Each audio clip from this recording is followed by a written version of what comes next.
Library Srila Prabhupada līlāmṛta Volume 2 Chapter 64 Zurich and New York April 1973 Srila Prabhupada was staying in Bombay. Besides his own preaching and his translating of Srimad Bhagavatam, he was also pursuing the long, drawn-out case to secure the land at Juhu Beach. It was a time in his life that he spent mostly in India, with frequent trips to the West. The Krishna consciousness movement was growing rapidly under Srila Prabhupada's direct supervision, and his visits inspired devotees in ISKCON centers around the world. Srila Prabhupada had only recently come from Hyderabad. There Swami Sundara, Prabhupada's secretary for over 2 years, had become involved in a business venture. Several men had persuaded him to buy shares in a ruby mine. Swami Sundara had begun digging up rough corundum to bring back to the West and sift for the valuable clear rubies. When devotees asked Prabhupada what he thought of Swami Sundara's new business, Prabhupada replied, "If he wants to do it, let him do it." Swami Sundara had rendered him significant service, as his secretary and in helping to pioneer Krishna consciousness in England, and Srila Prabhupada, as Krishna's representative, was grateful. But he did not seem much impressed or interested in the mining prospects. On his way to Zurich, Swami Sundara, carrying about 90 kilos of rough corundum to sell, visited Srila Prabhupada in Bombay.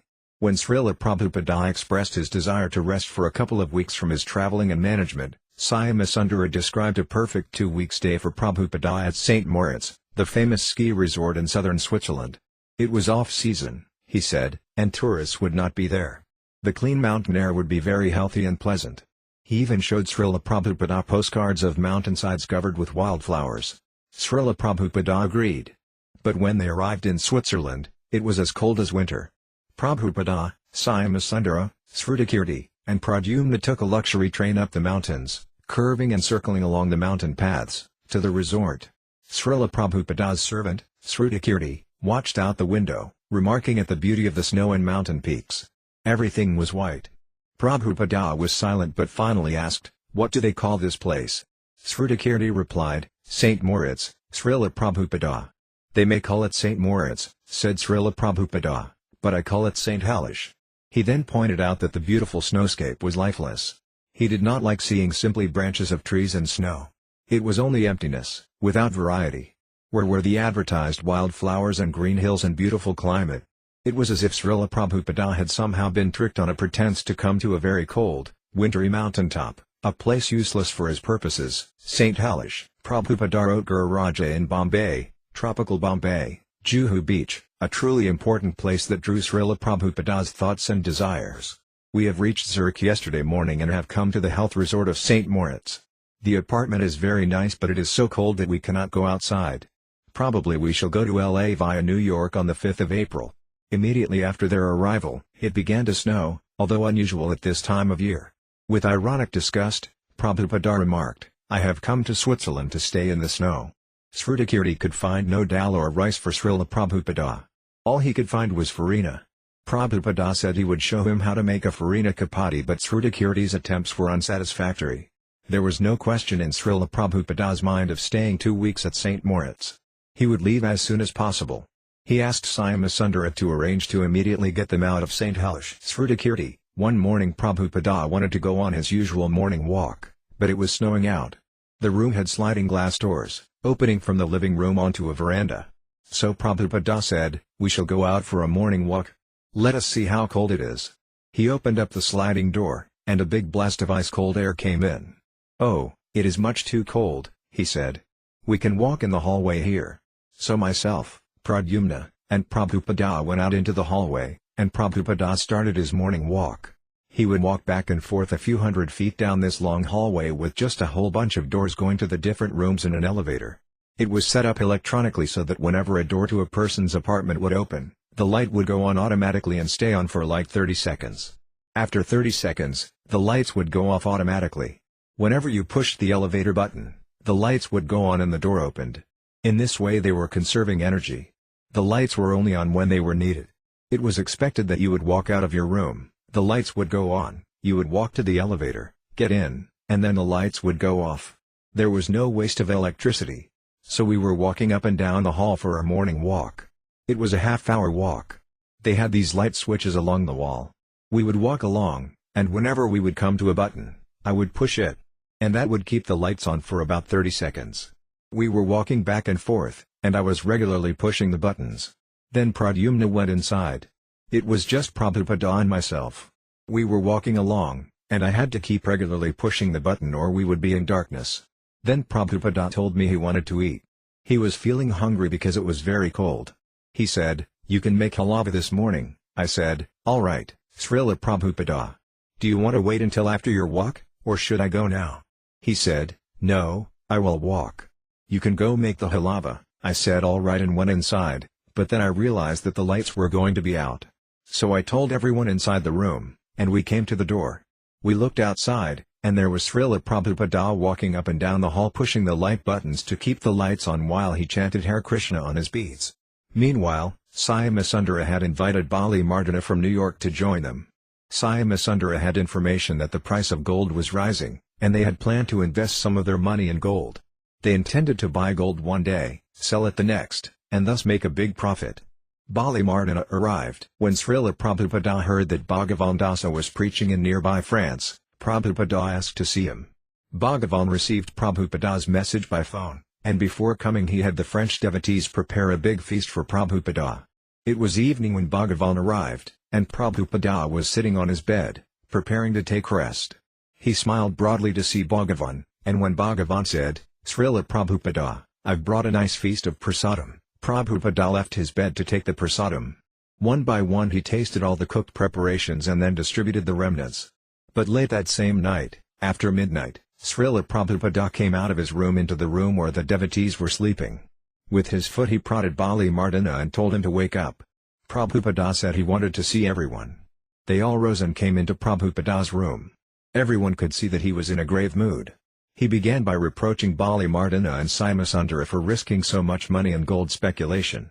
The money līlāmṛta had brought was to buy a building for ISKCON New York, and Swami Sundara's money was also for purchasing a building in England. It was not right to risk Krishna's money in this way, Śrīla Prabhupada said. Swami Sundara and līlāmṛta both spoke up confidently, trying to convince Śrīla Prabhupada it was a secure investment. Prabhupada cut them off. "If you try to speak in this way, then how will I be able to teach you anything?" And thus Śrīla Prabhupada stopped the gold scam. Staying up almost all night, Prabhupada lectured to them in his room. While it was true that anything could be used in the service of Krishna, Prabhupada admonished them that this gold market speculation was actually gambling. It should not be indulged in. Submitting like young boys, his followers agreed to return the money to the proper ISKCON accounts and not to again speculate as if they were high financiers in the international market. The next day snow still fell. It was so cold that Śrīla Prabhupada could not leave his room. He looked out the window and remarked, "It is a white hell only." Finally their departure tickets arrived, and Śrīla Prabhupada left for New York. New York, April 5 to 11, 1973. Radhavallabha. Seeing that it was such a hellish place, it was always wonderful when Prabhupada would come to Brooklyn. The neighbors. The Italians hated us, and the Puerto Ricans liked us but wanted to rob us. It was just an abominable, dark, filthy neighborhood, full of hate. When Prabhupada would come, the devotees would fill the streets. They would line the steps of the Brooklyn temple, all cheering, with their arms in the air, as Prabhupada would walk through. He was always pleased to come to Brooklyn, to see all the devotees in that horrible place, to see the press, and to see the new paintings. He always appreciated seeing Radha Govinda, offering his obeisances to them, leading kirtana, and giving lectures in that Brooklyn temple. Divi Sakti, myself and another big book distributor were invited to go on a morning walk with Prabhupada. We went to the park. Brahmananda Swami and līlāmṛta were there. Prabhupada began the conversation saying, "I had a dream." So everyone was listening very intently, and Prabhupada continued, "I dreamed that we had a boat, and there were 25 of us on the boat, 12 sannyasis and 12 brahmacharis and myself.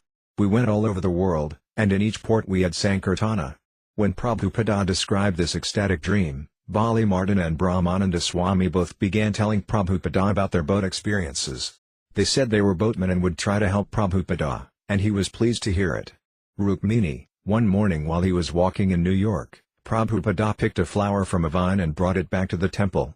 It was a fragrant white flower. When he picked it and smelled it, he said, "This should be planted all around our Mayapur complex." Later I took that flower and found out that the name of it was silver lace vine, or fleece vine. Pankaratna, I had just gotten videotape equipment, and it was the first time Prabhupada was videotaped. After we made the tape, we brought it in to show him. It was a lecture that Prabhupada gave in the temple. At the end of the lecture he had gotten up and was looking at the deities during the kirtana. He was just about to leave when he became more attracted to the kirtana and started clapping and dancing. While this was happening, I had been there all the time with the cameras, zooming in and zooming out. Then we showed it to Śrīla Prabhupāda, and he watched it very closely. When the kirtana part came on the tape, Prabhupada again started clapping and chanting. He said it was very nice. Jainava, Prabhupada sat on his asana in his large reception room beneath the picture of Bhaktisiddhanta Sarasvati. Paintings were stacked all around the room to await his evaluation. Present were Jayadvaita, Muraladhara, Pariksit, Jajurani, Puskara, a photographer, and myself. Śrīla Prabhupada was very businesslike and fairly aloof. Later, upon reflection, it seemed to me that this aloofness by Prabhupada was actually a major step in weaning the art department away from his constant supervision and their habit of always asking him questions during his visits and by letters. There was one painting of Lord Krishna, who was sitting and looking very sad because he couldn't find Radharani. Prabhupada asked what the pastime was, but then he objected and said, "Krishna doesn't lament." The artist, Jajurani, appeared very discouraged to have misrepresented Krishna. Prabhupada continued discussing the other paintings, but then he turned to Jajurani and remarked, "It's all right. This painting can be used to show another pastime, when Krishna had a headache." After Prabhupada discussed the various paintings, I then showed Prabhupada some drawings done by the Gurukula children. One picture was done by Sarasvati Dasi. On one side of the paper she had drawn a circle to indicate a face, 2 dots for eyes, a smile, and a peacock feather in the hair. On the reverse side of the paper she drew fine dots. Her explanation was, if you hold the paper to the light, then you can see Krishna appearing in the universe. When Śrīla Prabhupada saw this picture and heard her explanation, he became thoughtful, thinking of Sarasvati. If Sarasvati would see someone, Prabhupada recalled, she would ask, "Do you know who is Krishna?" Then she herself would answer, "He is the Supreme Personality of Godhead." As Prabhupada said this, he gestured by pointing his finger, indicating the strength of Sarasvati's conviction. Nayanabharama, when Prabhupada came to New York in 1973, we were asked to put on a production of the Ramayana. We had only one day to put it together. That was why we didn't use dialogue, we couldn't memorize the lines on such short notice. We performed for Prabhupada with gestures, and a dialogue was spoken off the stage. The next morning, right after Mangala Arati, I was asked to go see Prabhupada. It was still dark in his quarters, and he was sitting in his back room. He asked me if I was responsible for last night's production. I didn't know how to answer, because I didn't know whether he was going to chastise me or praise me. Then he said it was good, but he had some suggestions for improving it. He said that instead of one voice narrating, we should have a different voice for each character who was to speak.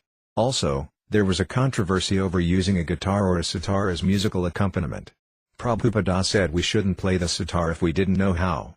It was better to play a guitar expertly than a sitar incompetently. Radha Vallabha, Prabhupada was complaining that the books weren't coming out. Later on, someone came over to the press and said that Prabhupada had found a spelling mistake. It was a big mistake in the misuse of a single word. So I went and asked Prabhupada where the mistake was. He said, "I don't know. I think it was in that chapter there." So I pulled out all the flats and looked for it. He said, "No, maybe it was that one." I pulled out more sheets, and he said, "No, I think it was in that torn one." Then after I had pulled out all the sheets, he said, "Never mind. Just print it." At that point I could see that was Prabhupada's attitude toward his books. I could see he wasn't satisfied that we spent so much time trying to fix all the spelling and composing errors. In this case, he wanted to get the book out, even if it meant later he had to correct the mistake. Bhaktivedanta, I was in Atlanta, and we had just done political preaching by running for mayor of the city. Prabhupada called me to come to New York and see him. When I went into his room, he wanted to talk politics. He had different arguments. He said, "So what do they say?" I said, "Prabhupada, they say it is not practical. Our program is not practical." Prabhupada said, "It is not practical because they will not take to it. Otherwise, it is practical. It is the only solution." Prabhupada said the rascals would not take it, and yet if they did, it would solve their problems. He said we have no complicated political program, only one program. Our program is chant Hare Krishna. That's all. And if the people will meet together regularly and chant Hare Krishna, they will be successful. I would give Prabhupada all the arguments I had received, and he would always defeat them. Kirtaraja, I had to take Prabhupada to the Indian consulate to arrange that they grant devotees visas. In the conversation with the consul, Prabhupada raised his voice loudly and spoke strongly in Bengali. None of us had any idea what was being said except for the few English words throughout the conversation. But we could understand that he was speaking quite forcefully to the man. At the end of the conversation, Prabhupada told me to present the list of devotees going to India and arrange to gather their passports. He said that the consul agreed to grant them one-year visas. We finished the meeting and went out to the car. In the meantime, it had gotten dark and started to rain very hard. As we sat in the car, Prabhupada said, "I spoke very strongly to him, didn't I?" I agreed, and then Prabhupada looked at us again and said, "Yes, I can do this, but you cannot," he said. "I am an old man. They don't take me seriously. But if you were to speak to someone who is older than you or your age, and if you speak very strongly, they will become offended. But I am an old man, so I can do this. But you cannot." Then as we were driving through the rush hour traffic and the rain, I was nervous because Prabhupada was in the car. It was difficult to see because the windows were fogging over. I was thinking it was such nasty, horrible weather, when all of a sudden Prabhupada turned to me and said, "The rain is very pleasing. Without the rain, nothing on the earth could be." I was shocked, because it was as if he were reading my mind. I had been cursing and condemning the weather, and Prabhupada turned to me casually and said the rain was nice. As we were driving, Prabhupada asked us if we had noticed what was written on the plaque as we entered the Indian consulate. Although we had all stopped and glanced at it, we all had to tell Prabhupada that none of us could remember. Prabhupada then said that an intelligent man notices all of his surroundings. He even notices how many beams are in the ceiling above his head. He said one time one of his friends asked him, "Do you know how many cars there are in the Punjab Mail Express?" Prabhupada said he told the man how many cars there were exactly, and that he was right. Another time when Prabhupada was in New York, he went to see a building on Park Avenue for sale. We were thinking of acquiring it for the New York temple. It was a very big building on the upper side of Park Avenue. We pulled up on the opposite side of the street in front of a small Spanish grocery store. We got out of the car and looked over at the building. The front doors of the building were open, and due to light from the front hall, a golden glow was coming out through the open doors into the evening darkness. Prabhupada said, "Ah, Sri Gauranga Hall." Prabhupada and līlāmṛta were speaking about the possibility of buying this building, and the next thing I knew, līlāmṛta hit me in the arm and said, "Prabhupada wants a 7-Up." I looked at Prabhupada and said, "Prabhupada, 7-Up?" Prabhupada nodded yes. But I repeated, "Prabhupada, do you really mean 7-Up?" Again he nodded yes. I said, "You mean, it's lemony with bubbles. Is that what you mean?" Prabhupada again said, 7-Up. So I went into the store and bought a can of 7-Up. I went out to the street and gave it to līlāmṛta, who popped open the top and gave it to Prabhupada, and as we stood there on Park Avenue in our dotus, Prabhupada held the can up and poured the drink straight into his mouth without touching the can to his lips. When we drove back to the temple, it was the biggest story of the day. Prabhupada drank 7-Up on Park Avenue. Radha Vallabha, we could always tell that Prabhupada was pleased that we were staying in that horrible place to preach his mission. We could always sense he felt New York was the important place to preach because he had first gone there, and that he was pleased that we were continuing where he had first brought Krishna consciousness to the West. A letter from Prabhupada to Kirtaraja and his wife, Hari Puja, 1973, "You are one of the trusted managers of the New York Temple. I am very much glad to see that the standard of temple activities is so nice. So Krishna has given you American intelligence, and I think this New York City is the greatest city in the world. So all you managers cooperate together and do something gorgeous. That is my instruction to you, and if you can do it, Krishna will be very much pleased with you." Library Śrīla Prabhupāda līlāmṛta Volume 2 Chapter 65 A World Tour January 1975 From Bombay. Śrīla Prabhupāda planned a world tour beginning January 25 that would take him to 12 major cities within 50 days, ending back in Bombay. His journey would not only completely orbit the planet eastward but would dip into the southern hemisphere, as far south as Venezuela. It would be the 8th time Śrīla Prabhupāda had traveled around the world in his 10 years of preaching since going to America from India in 1965. He would enter 7 different countries and travel 34,000 miles. Due back in India by March for the second international gathering of his disciples at Sridhama Mayapur, Śrīla Prabhupāda would have to move quickly. Almost 1,000 ISKCON devotees from all over the world were planning to be in India for this year's festival. This year was very special, because after years of work and 2 prematurely announced openings, Śrīla Prabhupāda would at last hold the grand opening of the ISKCON Krishna Balaram temple in Vrindavana and install the deities of Gaura Nitai, Krishna Balarama, and Radhasyamasundara. Srila Prabhupada had come to Vrindavana in September 1974 desiring to open the temple on Krishna's appearance day, but he had been disappointed by delays in construction. At that time Srila Prabhupada became seriously ill in Vrindavana. His fever dangerously high, he had given permission to devotees in all the ISKCON temples to hold 24-hour kirtana to pray for his recovery. He had gradually regained his health, and he was now eating and translating again after several weeks. Srila Prabhupada wanted to travel before the Mayapur Vrindavana festival, but he had been delayed in Bombay, waiting for the local government to grant the no-objection certificate so construction of his temple could begin.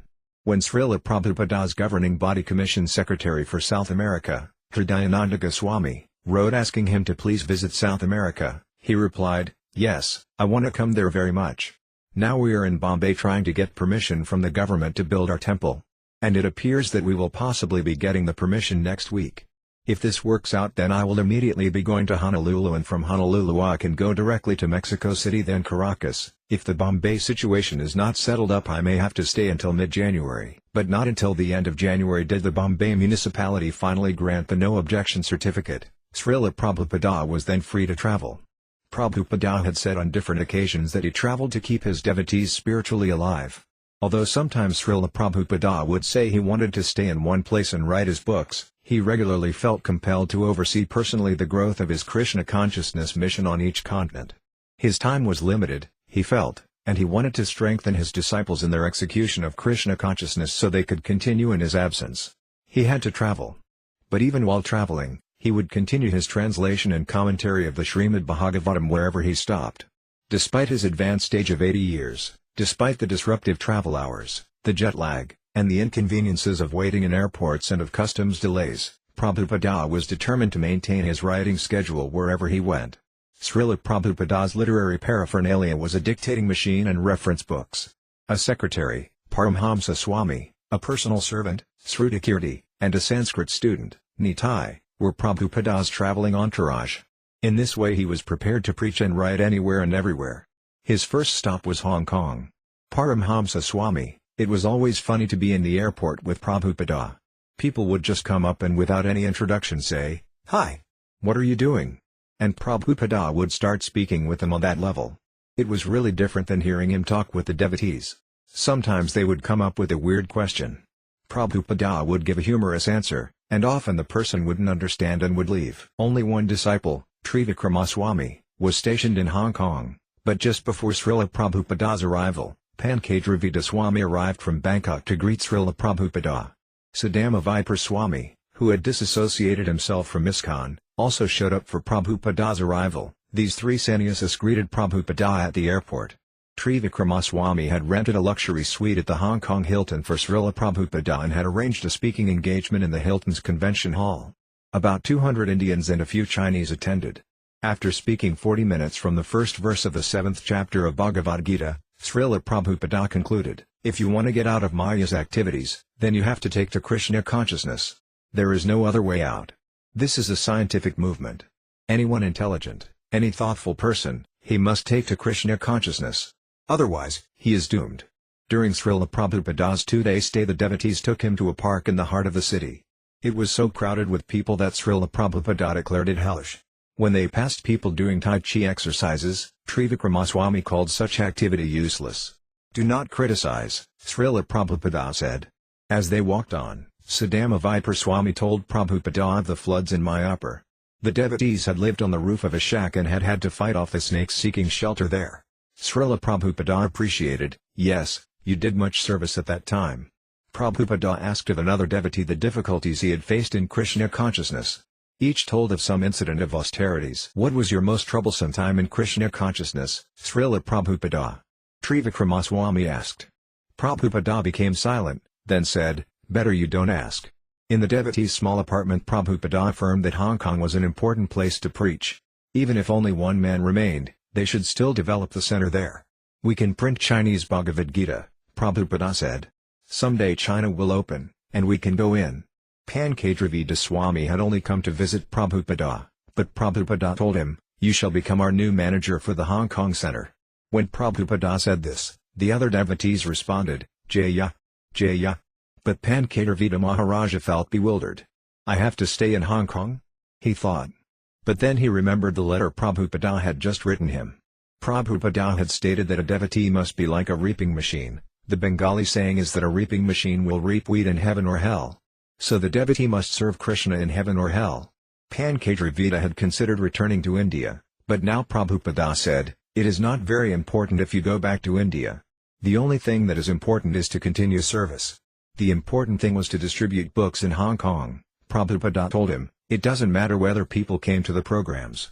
Somehow he should publish books in the Chinese language and distribute them. In this way the work would go on. Tokyo, January 27 to 28. Suspicious Japanese immigration officials delayed Śrīla Prabhupada and considered not giving him a visa. Granting no more than a 2-day transit visa, they finally allowed him to enter. After such a poor reception, Prabhupada was royally greeted by Dai Nippon printers of Tokyo. Their white-gloved, uniformed chauffeur picked up Śrīla Prabhupada at the airport in a Mercedes and drove him to the ISKCON Center.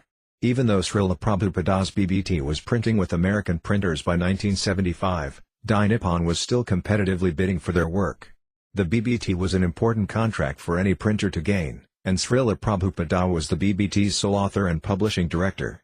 A seasoned traveler familiar with the sights and sounds of almost every continent, Śrīla Prabhupada was accustomed to these short stops in the Orient. When in India, he could tell his god brothers and friends about lands and peoples they had only read of in books. Yet, wherever Śrīla Prabhupada went, he remained fixed in transcendental consciousness. His lectures on the Bhagavad Gita in Tokyo were the same as in Hong Kong or in America. The message, "Surrender to Krishna," was universally and urgently applicable in every town and village. But sometimes Śrīla Prabhupada would spice his talks with local references. "Everyone is suffering, that's a fact," Śrīla Prabhupada said during a class in the small Tokyo ISKCON temple. He was describing the inherent miseries in material life. "Just like now," Prabhupada said, "two big directors of Dai Nippon Company came to see me. We have got business with them, so they are meeting so many problems for their printing work. They are maintaining about 200,000 people to carry on their business. They have a huge establishment, huge responsibility.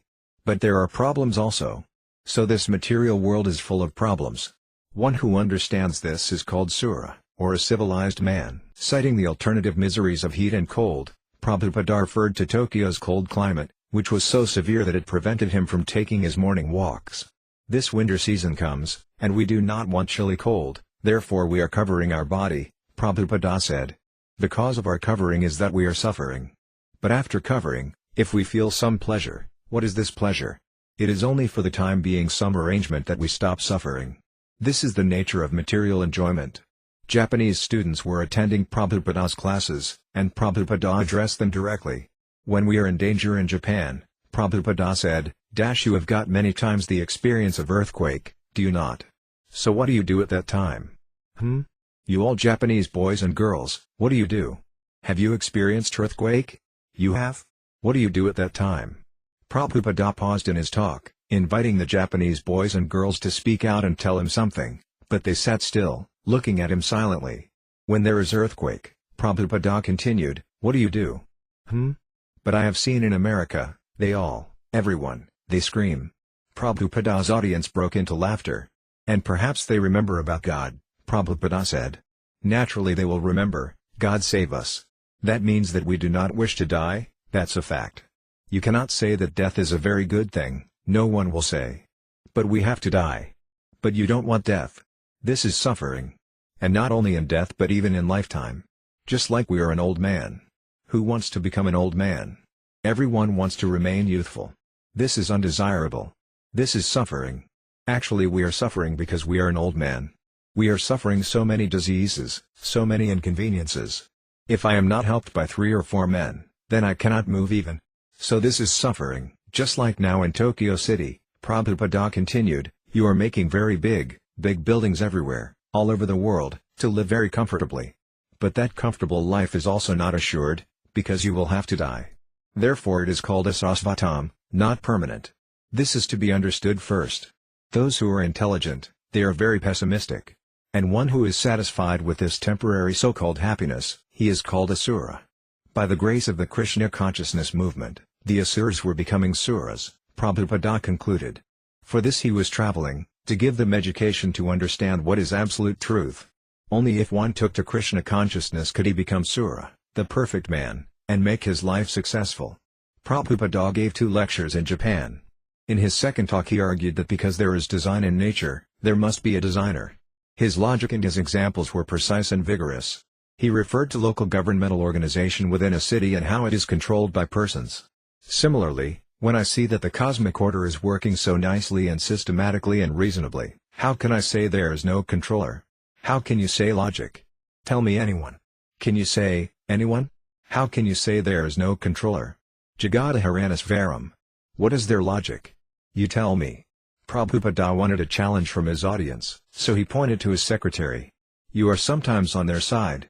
What is their logic? Paramhamsa, well, no controller is ever seen.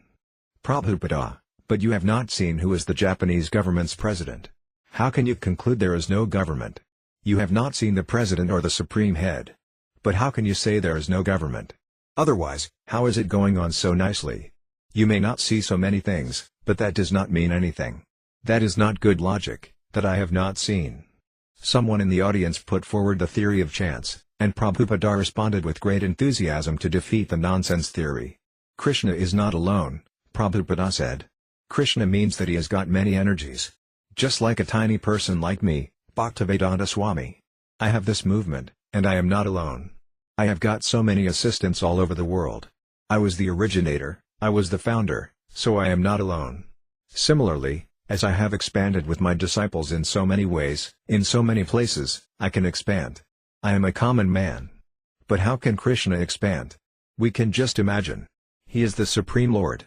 Advaitame Sayutam Anadim Anantarupam. He can expand himself. But he is the only person. He is doing everything. Just like I am replying to dozens of letters from all over the world and trying to manage. Similarly he is also maintaining alone, Anantarupam, by unlimited assistance. Parasis actor vividhavasruyat. You have to understand like that. Among the dozens of letters and the worldwide managerial problems Prabhupada referred to, a particularly disturbing bit of news arrived during his 2-day visit in Japan. The police in Germany had raided the ISKCON temple in Frankfurt and confiscated money from the bank accounts. They had trumped up charges of solicitation fraud, and a mass propaganda war was mounting against Krishna consciousness through inimical German media.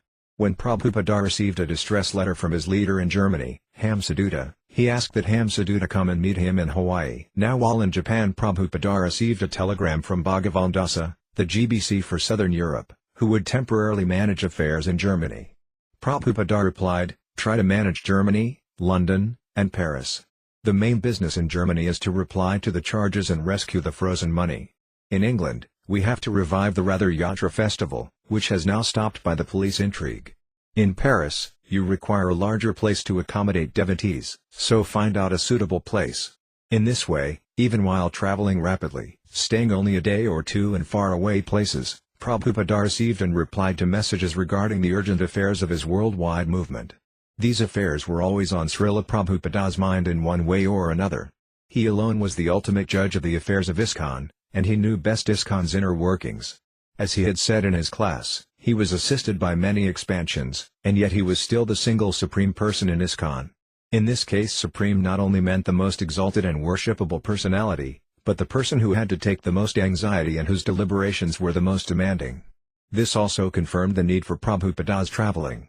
By traveling and inspiring the leaders in each city and country, he could avoid disasters and irregularities and keep his armies strong on all fronts against the invasions of Maya, which were liable to occur, and which were occurring from day to day. Hawaii, January 29 to February 9 through to Kirti. On the Pan Am Airlines from Tokyo to Hawaii, Prabhupada was reading something about women's liberation.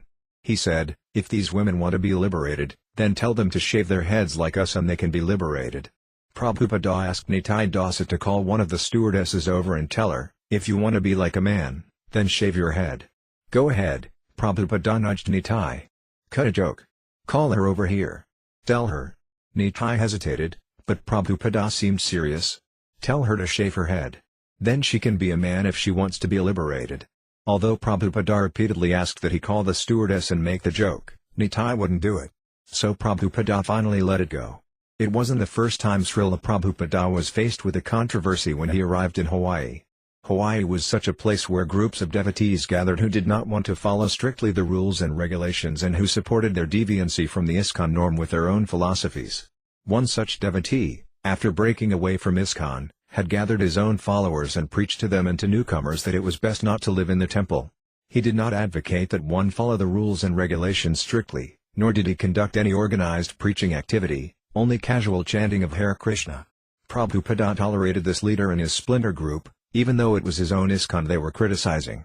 He wanted to encourage anyone who was chanting Hare Krishna or desiring to be his follower.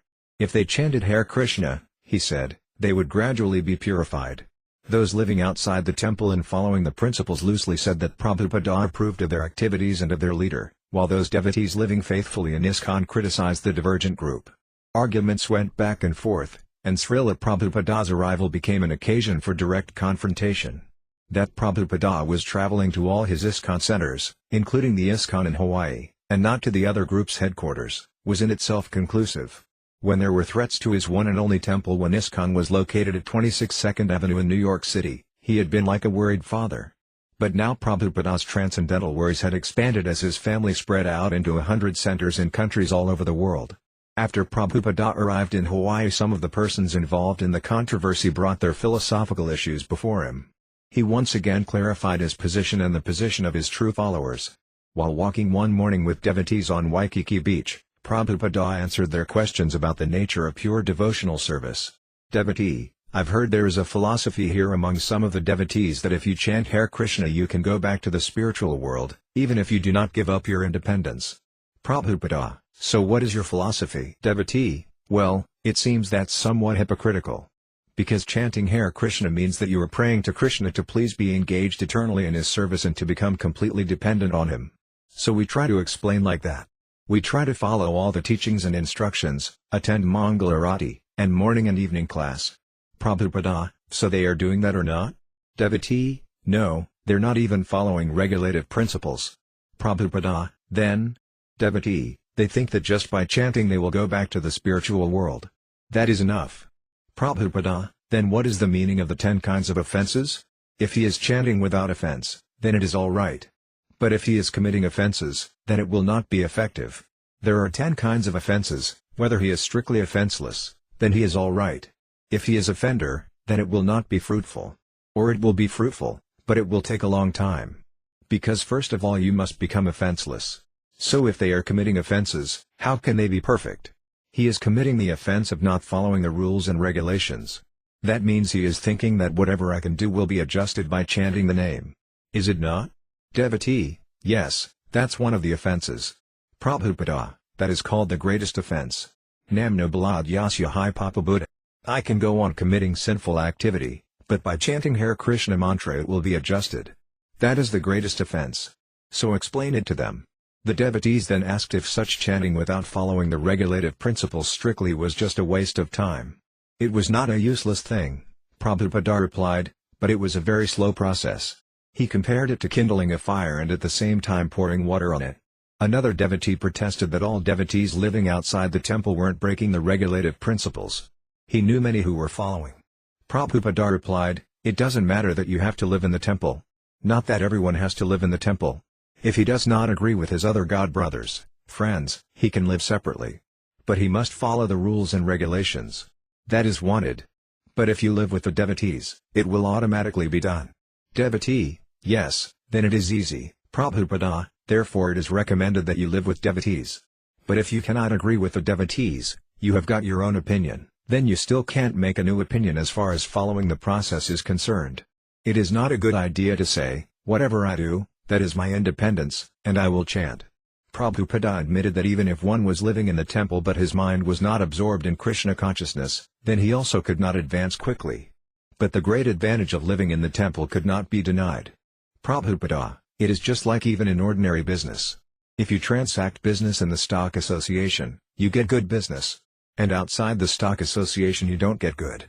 Because the association is there. There are many purchasers and many sellers. So if you have to sell, you get an immediate purchaser.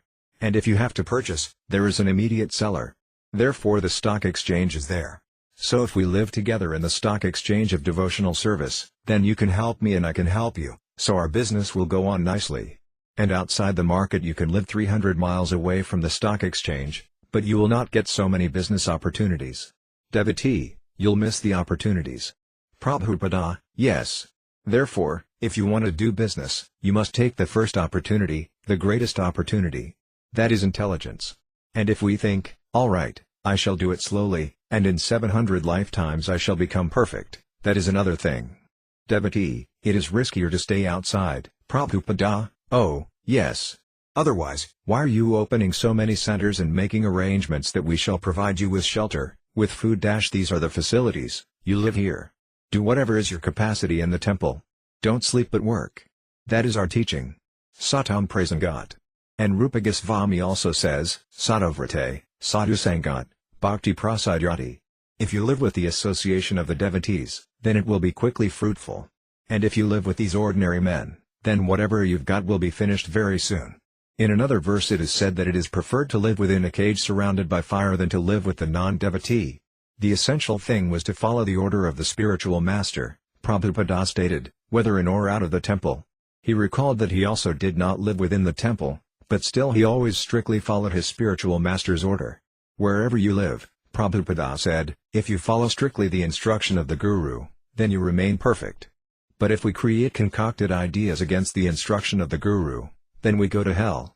Yasya prasadad bhagavat prasado yasya prasada nagati kudopai. There is no more shelter, finished.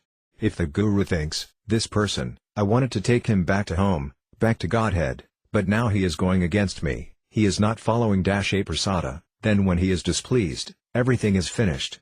One of the devotees asked further how one can serve the spiritual master while working at an outside job. Say I have some outside job, I'm living outside, but I'm not giving 50% of my income. So then that job I'm doing, is it actually under the authority of the Guru? Prabhupada, then you are not following the instruction of Guru. That is plain fact. Devotee, so that means the whole activity during the day, working, that means that I'm not following the instruction of the Guru? It's unauthorized activity? Prabhupada, yes, if you don't follow the instruction of the Guru then you have fallen down immediately. Another confrontation took place in Śrīla Prabhupada's room, with devotees who insisted they could faithfully obey Śrīla Prabhupada but could not follow his GBC representative or his ISKCON. One dissenter had devised an intricate philosophy that Śrīla Prabhupada was all-knowing and expert spiritually, but not materially. Prabhupada can't build a jet engine, he said. He can't build a nuclear reactor. Therefore he is not expert materially. But he is expert spiritually. Most of the devotees rejected this concoction. According to Sastra, the pure devotee, unlike the yogi, completely depends on Krishna for his ability. The yogi tries to develop powers to do wonderful things like walking on water or becoming invisible, but a devotee's powers come through a surrender to Krishna, who creates his devotee's expertise.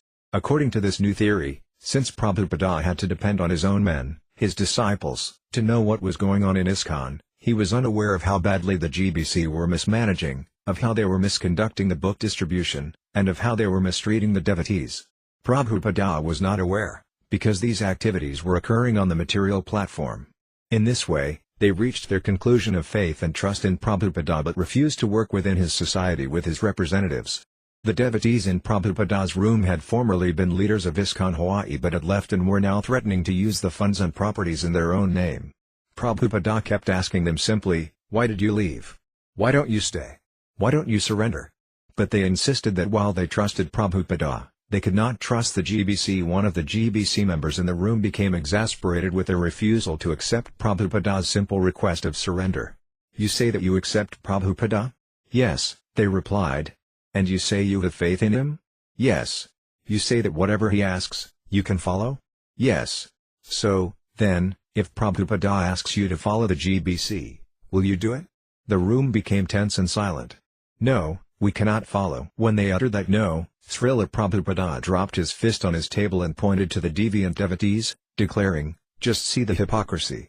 Even after Prabhupada's stark conclusion, they maintained their we surrender to you but not till ISKCON philosophy until Prabhupada asked them to leave.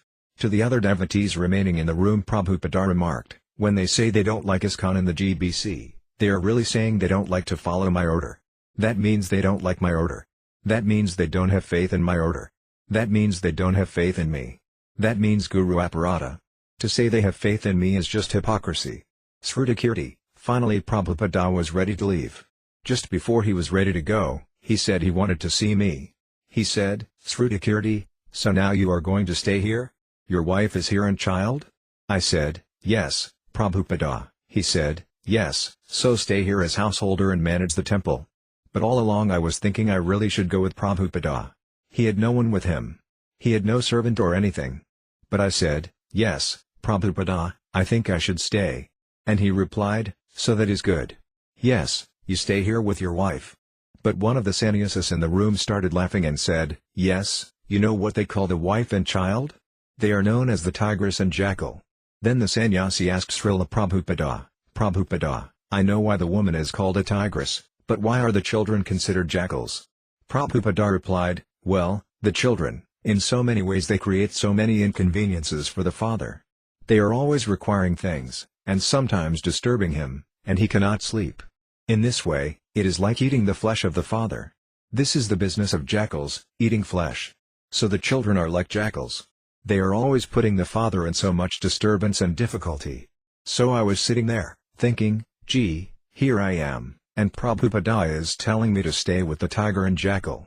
So then I said, "Prabhupada, I think I should come with you." And Prabhupada simply said, "All right." Los Angeles, February 9th to 10th, 1975. Hridayananda Goswami. When we would get in the car to go on the morning walk, Srila Prabhupada would always smell like sandalwood, and there would also be the aroma of flowers, because he would always wear flower garlands. Prabhupada was always very clean, with fresh tilaka, so immediately when he would sit in the car would become spiritualized and sanctified. All illusion would be gone. And many times, as we would pull away from the curb, Prabhupada would look out the window, and he would see the particular Los Angeles neighborhood we were in and would often recite this verse, Hare Nama Eva Kevalam. He would recite it with great feeling, almost like a mother seeing her child in a dangerous or diseased situation. With great intensity Prabhupada would recite this, urging them all to take to Krishna consciousness. ISKCON Los Angeles, New Dwarka, the Western World headquarters, was burgeoning with many Krishna-conscious projects. Book distribution was booming. The devotee population was growing. Money was available and was utilized in various technological and cultural preaching departments. Srila Prabhupada visited for the first time the spacious BBT warehouse, where his books were stored and shipped out to the ISKCON centers around the world. A trail of devotees and several cars followed Prabhupada's car as he pulled up in front of the large warehouse. He entered the front reception office. On the wall were framed color reproductions of the covers of Back to Godhead magazine in consecutive issues. Srila Prabhupada stopped before a large framed painting of Sita Devi, the wife of Bhaktivedanta, as she came to pay respects to the newborn baby Nimai, Lord Chaitanya Mahaprabhu. Srila Prabhupada asked who had painted it and, when told the name of one of his disciples, remarked, "She has good talent." Ramasvara, the manager of the BBT, was acting as Prabhupada's tour guide through the warehouse. "We have 2 warehouses," Ramasvara said, and he led Srila Prabhupada onto the floor of a vast storage room with its ceiling 3 stories high. Everywhere stood stacks and stacks of books in cartons. "So are they going out or simply stacking there?" Srila Prabhupada asked.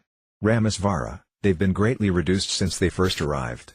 Wearing his Swami cap pushed jauntily back on his head and walking regally with his cane, Srila Prabhupada surveyed the warehouse with pleasure. "So, Hamsaduta," he said, turning, "you have to make a goddam like this." Hamsaduta smiled and agreed. "Then you will defeat these charges," said Srila Prabhupada. "When the German nation will accept these books, then that will be the proper reply to the charges." "This forklift lifts the pallets high up to the ceiling," Ramasvara pointed out. Prabhupada asked for a demonstration, and the driver hurried to start up the engine. Meanwhile, Ramasvara pointed out special racks holding 500 copies of each of Prabhupada's books for the library party, which was traveling and selling full sets to university libraries across the country. As the forklift began moving, Prabhupada remarked, "I first saw this machine in the Commonwealth Pier, Boston." The boy driving the truck became so nervous before Prabhupada that he could not operate it properly. "Usually he is very careful," Ramasvara apologized. Ramasvara explained that the rent was $1,800 a month, a good price for that area. He told Prabhupada that a speaker system played Prabhupada's lectures in the warehouse throughout the day. Prabhupada remarked, "Aka," and chuckled with pleasure. They then entered the second warehouse, which stored Back to Godhead magazines. Prabhupada asked about the arrangement for fire, and the devotees told him they had fire insurance and fire alarms. He saw where the Bhagavad Gitas were stored as well as Srimad Bhagavatam and Chaitanya Charitamrita volumes.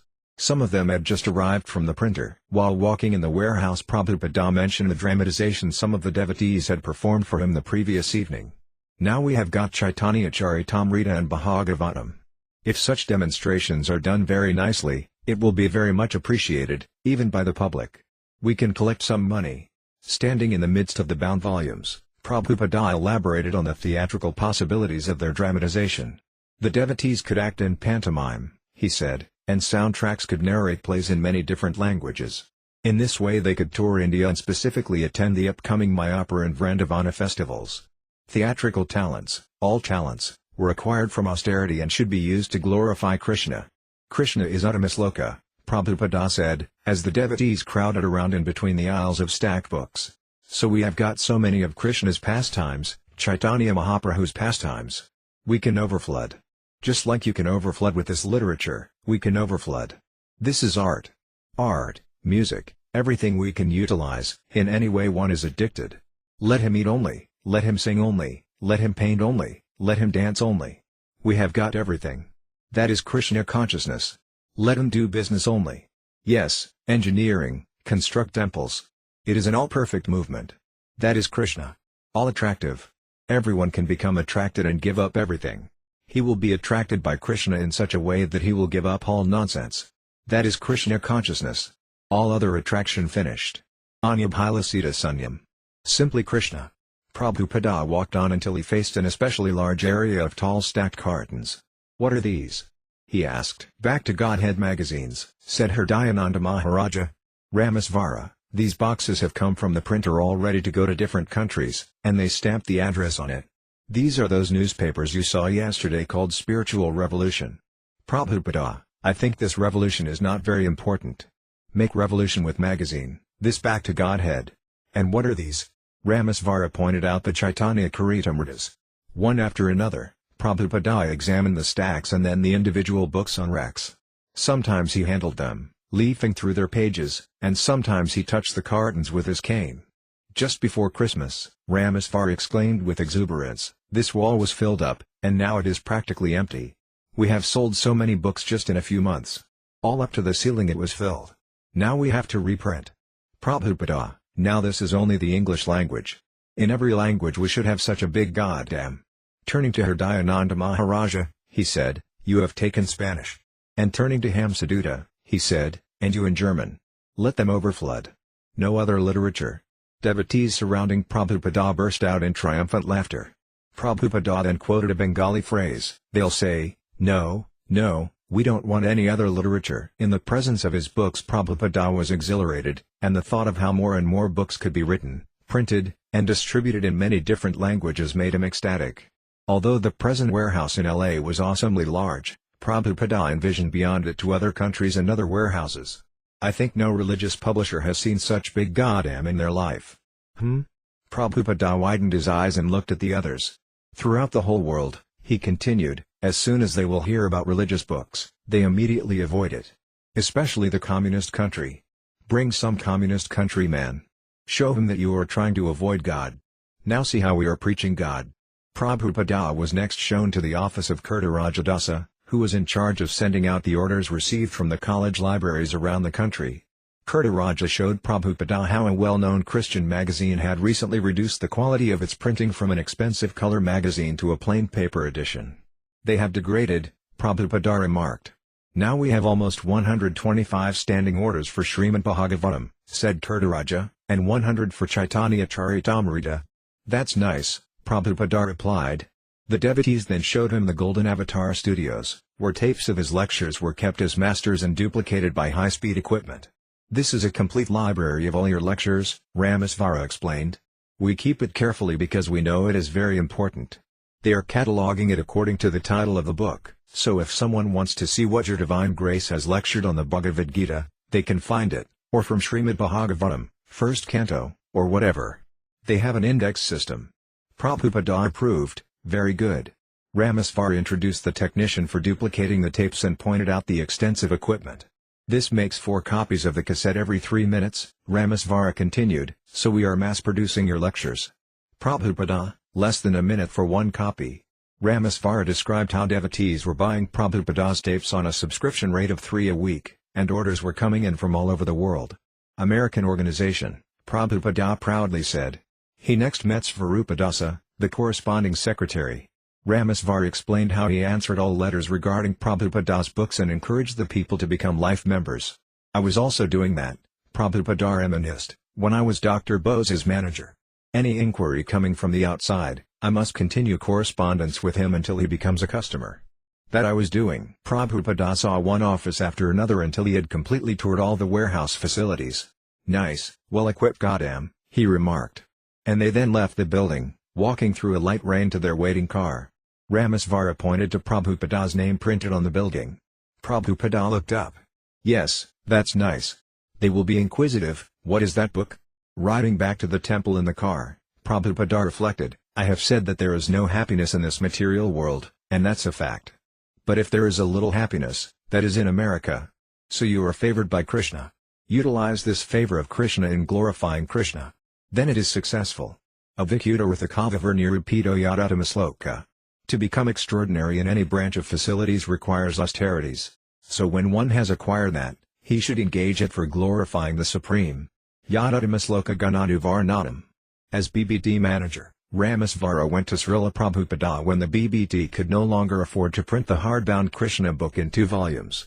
Since Śrīla Prabhupāda had already authorized the paperback version's 3 volumes, Ramesvara hoped he would give permission to print the hardbound in 3 volumes also. Otherwise, Ramesvara could see no way they could afford to reprint the Krishna book in 2 volumes, and the book would have to go out of print. Śrīla Prabhupāda replied that he had originally planned Krishna book in 2 volumes, he didn't want to change it. Ramesvara presented the economic arguments. Because of an oil embargo, the printing industry had suffered badly, prices had gone up 50%. The BBT already had a contract with Dai Nippon to reprint the book. They had already bought the paper, so they were obliged to go ahead. Yet Dai Nippon had just raised their prices and would not honor their original contracts.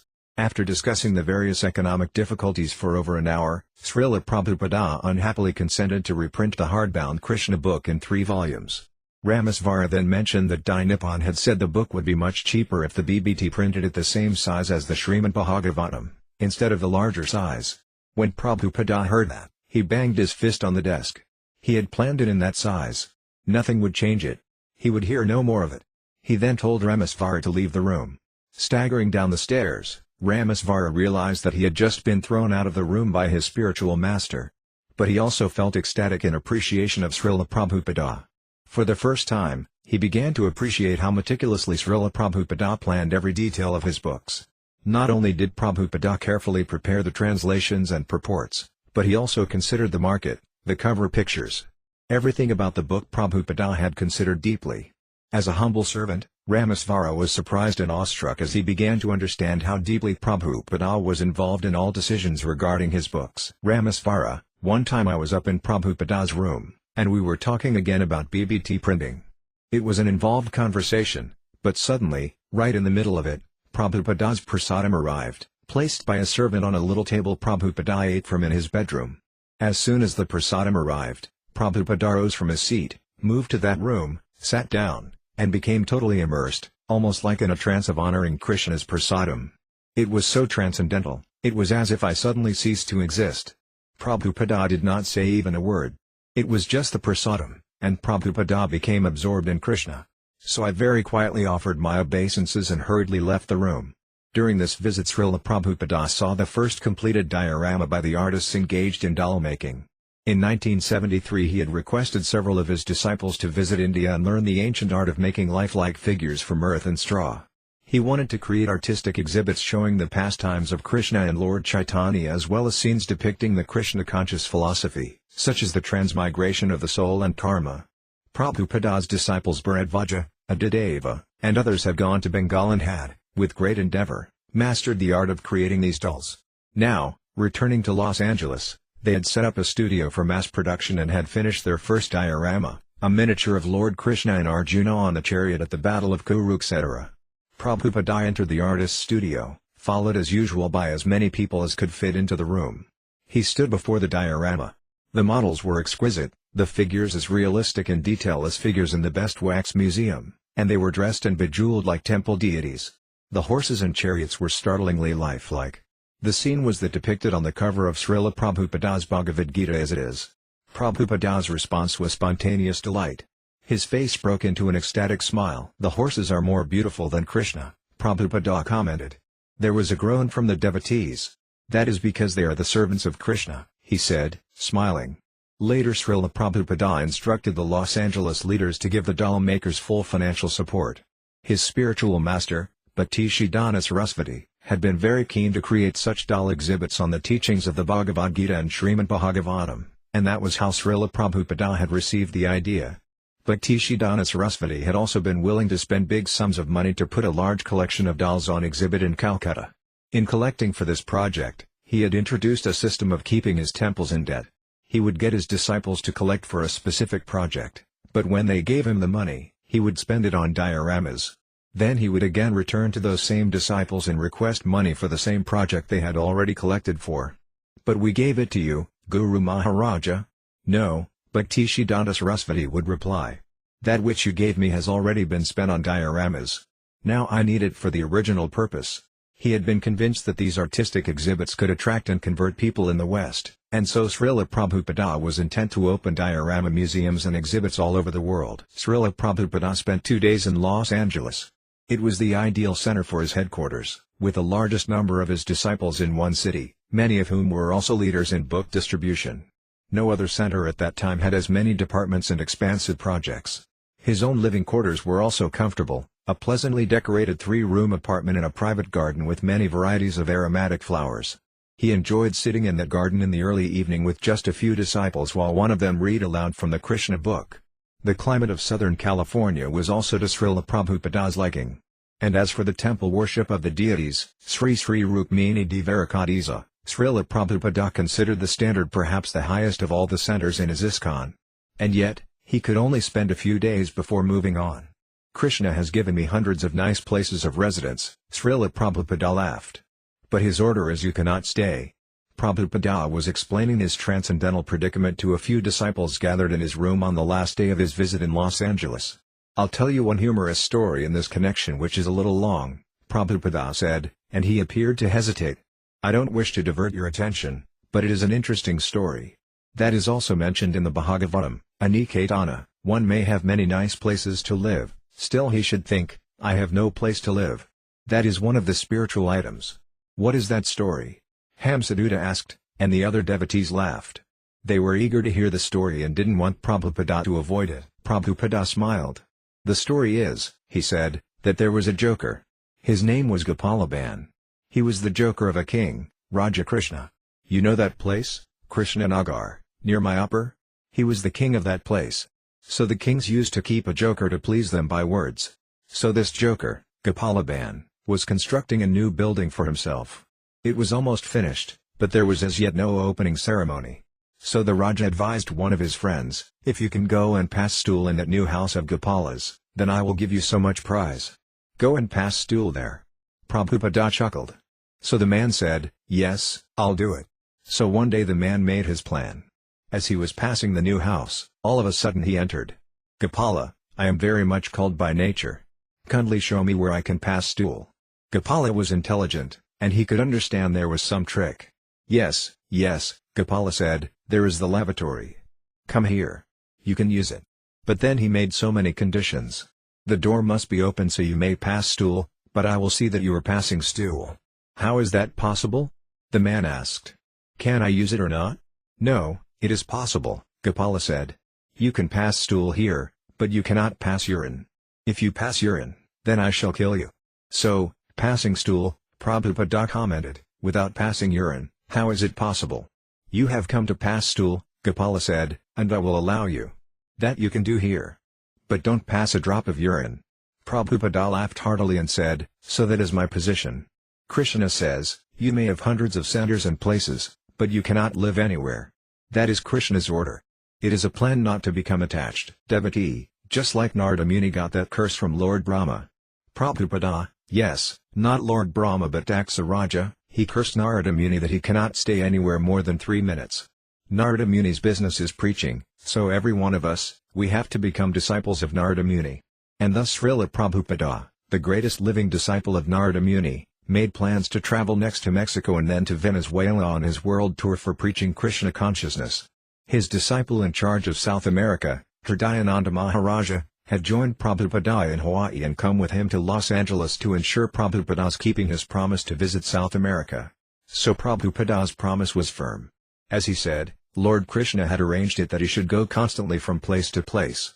And wherever he went, Prabhupada tended expertly the delicate creepers of devotional service growing in the hearts of his disciples. He also stoked the fires of Krishna consciousness and fanned them into blazes. And in each place he left behind more dedicated followers than before. He gave further orders to be executed, and he redefined and clarified directions for guiding and expanding his Krishna consciousness movement. February 1975 Srila Prabhupada returned to Mexico in February of 1975.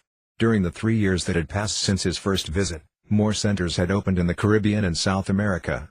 In Trinidad, the Dominican Republic, and Puerto Rico, American disciples had worked with local devotees to establish centers. Also in Caracas and Buenos Aires many people had contacted Prabhupada's disciples and began chanting and reading his books. In 1974, Srila Prabhupada appointed Hridayananda Goswami the governing body commissioner for all of Latin America, and from that point the Krishna consciousness movement in Latin America began rapidly expanding. Prabhupada wrote to his newly appointed GBC secretary, just as Hansadatta and Bhagavan have gone to foreign countries and arranged for a solid program of translation, printing and distribution of my books by Sankirtan Party, so you will also find the devotees in South America willing to help you in this noble project which is for the benediction of the suffering humanity. My own Guru Maharaj stressed the printing and distribution of literature even over gorgeous temple construction, and I also was printing even before I had big temples in the US, so you may follow the footsteps of the previous Acharyas, while always strictly following the regulative principles for spiritual strength. With Srila Prabhupada's blessings and with intense, youthful energy, Hridayananda Goswami traveled constantly from one South American country to another, preaching the message of Srila Prabhupada and organizing the distribution of his books in Spanish and Portuguese. Srila Prabhupada was pleased to hear of his disciples' progress. I have received the copy of the Spanish Back to Godhead and it is done very nicely. The printing is very beautiful and I thank you very much for doing such a nice job. I am very glad to hear you have printed 100,000 copies of this magazine. Now give them to everyone. Also I am very happy to hear the other books will be coming out very soon.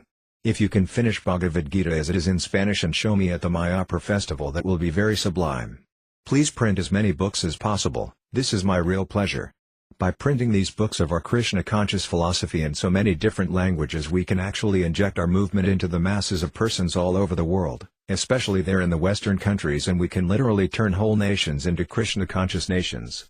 Thank you for representing me there in South America by stressing the importance of attendance to the morning and evening programs and following all of the spiritual practices. This is wanted.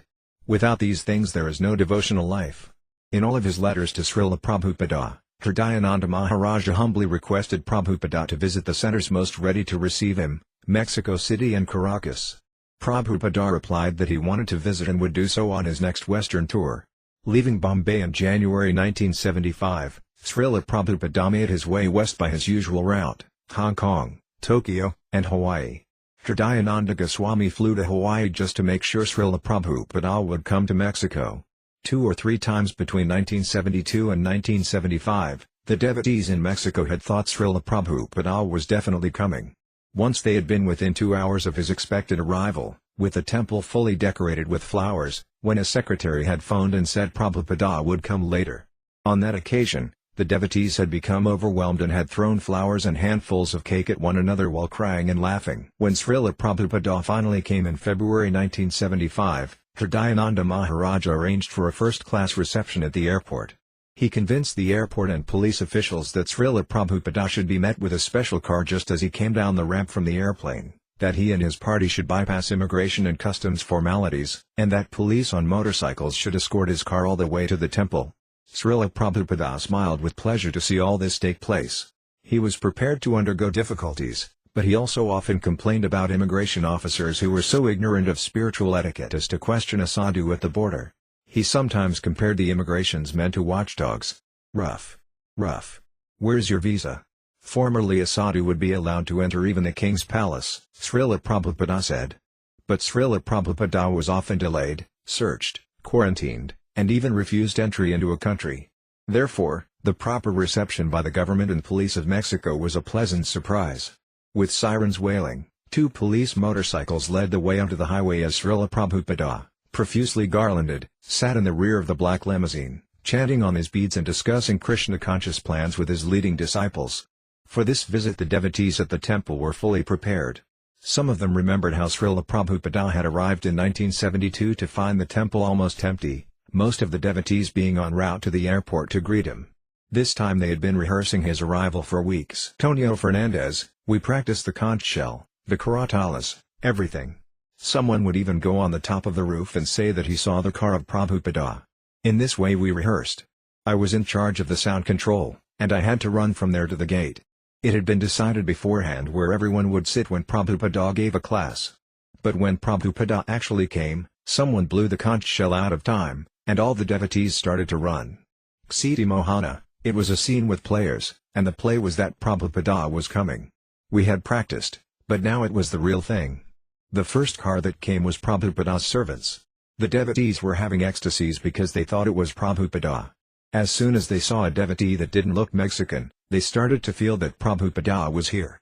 Prabhupada's servants said to the devotees in charge of the program, "Take it easy, now Prabhupada is going to arrive at any moment." Then 2 of Prabhupada's servants went up to look at Prabhupada's room to see if it was ready or if anything was missing. After that, the kirtana calmed down a little so we could hear the conch shell. But we had to wait half an hour because Prabhupada's car was coming slowly. The boy on the roof finally saw Prabhupada's car, but he forgot to blow the conch shell and began to yell, "Prabhupada is coming! Prabhupada is coming! Have kirtana! Jaya Prabhupada, Jaya Prabhupada!" It was a very exciting moment. Prabhupada's car then appeared and slowly moved onto the property. It stopped a little before the front door. Then Prabhupada got out, and everyone threw petals from the roof. Hridayananda Maharaja opened the car door, and Prabhupada, in a very particular way, came out and stood up and looked all around. Everyone was giving his obeisances to Prabhupada, but at the same time no one knew exactly what was happening. Hridayananda Maharaja was more excited than anyone else. He was telling the devotees, "Kirtana, Kirtana." Nanda Prana, when Prabhupada came to the temple, he was besieged with a rain of petals. There were 2 lines of devotees and karmas mixed, and Prabhupada passed through. Everything was well organized. People were throwing petals. The lines started from the beginning of the entrance all the way to the temple house.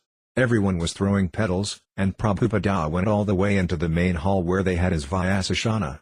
But instead of going to sit down, he went into the small temple room to see the deities. After Prabhupada saw the deities, he looked at the temple room. Oh, much improved.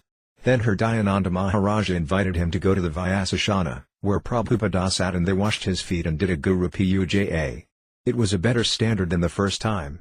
Roberto Ruiz, I had never seen Śrīla Prabhupada before that. I was seeing him in pictures and in the magazine, but I had never seen personally. So I was very nervous. As soon as he will see me, I thought, he will know I am a cheater. He will look through my demoniac nature. Then finally Śrīla Prabhupada arrived at the temple. The devotees received him with a shower of flower petals.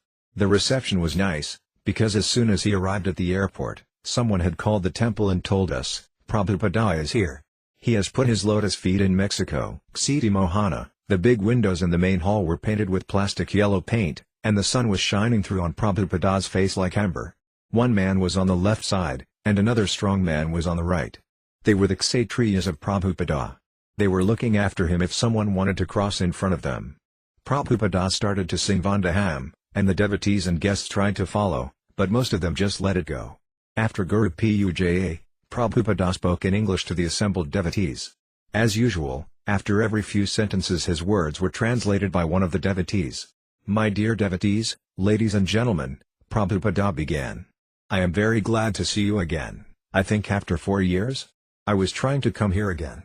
I like this place, but due to various engagements and due to my old age also, I could not come earlier. But this time, by arrangement of our Hridayananda Maharaja, I have been forced to come here." At these words the devotees burst into appreciative laughter. "So I must thank you for your nice reception. I was received by police escort very nicely, and I remember once I traveled with the governor of UP in 1962 from Lucknow to Kanpur. So exactly we were driving in the same fashion, escorted by the police motorcycle. So anyway, I am so pleased to see you, that you are interested in this Krishna consciousness movement. So the Krishna consciousness movement is very, very important for the human society. It is not exactly a religious movement as it is understood in the Western countries. Religion is described in the English dictionary as a kind of faith. And once again the pure, transcendental message was coming from Prabhupada's lotus-like mouth in the company of the devotees of Mexico. Their great, saintly spiritual master, the spiritual master of the whole world, was now again with them in ISKCON Mexico, and the devotees listened and watched him with rapt attention. It is very simple and easy, Prabhupada said, describing Krishna consciousness. If you do not know, if you are not educated, if you have no asset, you can simply chant the Hare Krishna Mahamantra. And if you are educated, a logician, a philosopher, you can read our books, which are already 50 in number. There will be about 75 books of 400 pages to convince the philosopher, scientist, and educationist what is Krishna consciousness. They are published in English as well as other European languages. Take advantage of this. Along with the deity worship in this temple, hold classes at least 5 hours. As in the schools and colleges, there are regular classes, 45-minute class, then 5 or 10 minutes recess, again 45-minute class, in this way. So we have got enough subject matter to study, and if we study all these books, to finish them it will take at least 25 years. So you are all young men, I request you to engage your time in reading books, in chanting, in deity worship, in going to preach, selling books. Don't be lazy. Always remain engaged. Then that is Krishna consciousness. Prabhupada spoke briefly, then he asked for questions. A guest asked, if everyone is spirit soul, then isn't sex life also spiritual? Prabhupada, there is no sex life in the spirit soul. Sex life is in the material body. We are not this body. But because we are in this body, therefore we are thinking pleasure of the body is pleasure of the soul. The second question, who are we, why are we here, and where are we going? Prabhupada, you are all living entities. You wanted to come here. Just like I wanted to come in your city. I have come here. Similarly, you wanted to come to this material world and enjoy. So because you wanted to enjoy this material world you have come here. Krishna has allowed you to come here, and you are trying to enjoy this material world. This is called struggle for existence. But you will never be happy with this material world. It is simply a struggle for existence. Therefore, you should go back to home, back to Godhead, then you'll be happy. That's all. At the end of the questions and answers session, a Mexican lady stood up spontaneously and said in English, in the name of all the guests and all the Mexico City temple, we welcome you. One of Prabhupada's sannyasi disciples, Hanuman, had fallen down from the sannyasa standard and had married. Such a thing had never before happened in ISKCON.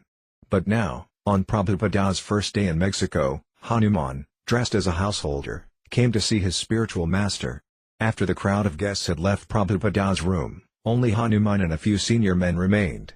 Śrīla Prabhupada, Hanuman began, Lord Chaitanya Mahaprabhu had one disciple in the renounced order, Chodahari Dāsa, whom he rejected from his association because he became too much lusty after a woman. I was also one of your sannyasa disciples, and I too became lusty after a woman. I was wondering if you have also rejected me from your association. A heavy silence followed as everyone looked at Prabhupada, who sat with his head down. After a long pause, Prabhupada looked up at Hanuman and said quietly, Lord Chaitanya is God. He can spread this movement all over the world in 1 second without the help of anyone if he likes. I am not God. I am simply a servant of God. I require so much assistance to help me spread Krishna consciousness all over the world. If someone renders even some small service to help me, I am eternally indebted to him. You have rendered so much assistance to me, how could I reject you? The devotees were moved, amazed at the depth of Śrīla Prabhupada's compassion. Then Hanuman began to tell Śrīla Prabhupada about his family, about his son named Bhaktivedanta. That is not very good. Śrīla Prabhupada shook his head. Sometimes you may have to chastise your child, and you should not be chastising your guru. Hanuman became a little disturbed. But Śrīla Prabhupada, he said, we have already grown accustomed to calling him that. What will we call him now? Prabhupada thought and then explained that actually it was all right because his name was Bhaktivedanta Dāsa. Just like we name all our disciples Krishna Dāsa, Prabhupada said. Not Krishna, but servant of Krishna. Just like you are not Hanuman, but servant of. On the first evening of his visit, Prabhupada lectured from the Bhagavad Gita. After the lecture, he asked for questions. Hridayananda Maharaja, seated on a cushion at Prabhupada's feet, translated the inquiries from Spanish into English for Prabhupada and then translated Prabhupada's reply into Spanish for the audience. For Dayananda Maharaja, he asks, what if we've already committed so many offenses to chanting? At this point, how can we purify? Prabhupada, if we don't commit offense, why do you voluntarily commit offense? You should not commit offense, then it will be alright, purified. For Dayananda Maharaja, we don't know how we can increase our desire for chanting. Prabhupada, by performing Sankirtana. Just like if a man drinks, and if he drinks and drinks, then he becomes a drunkard.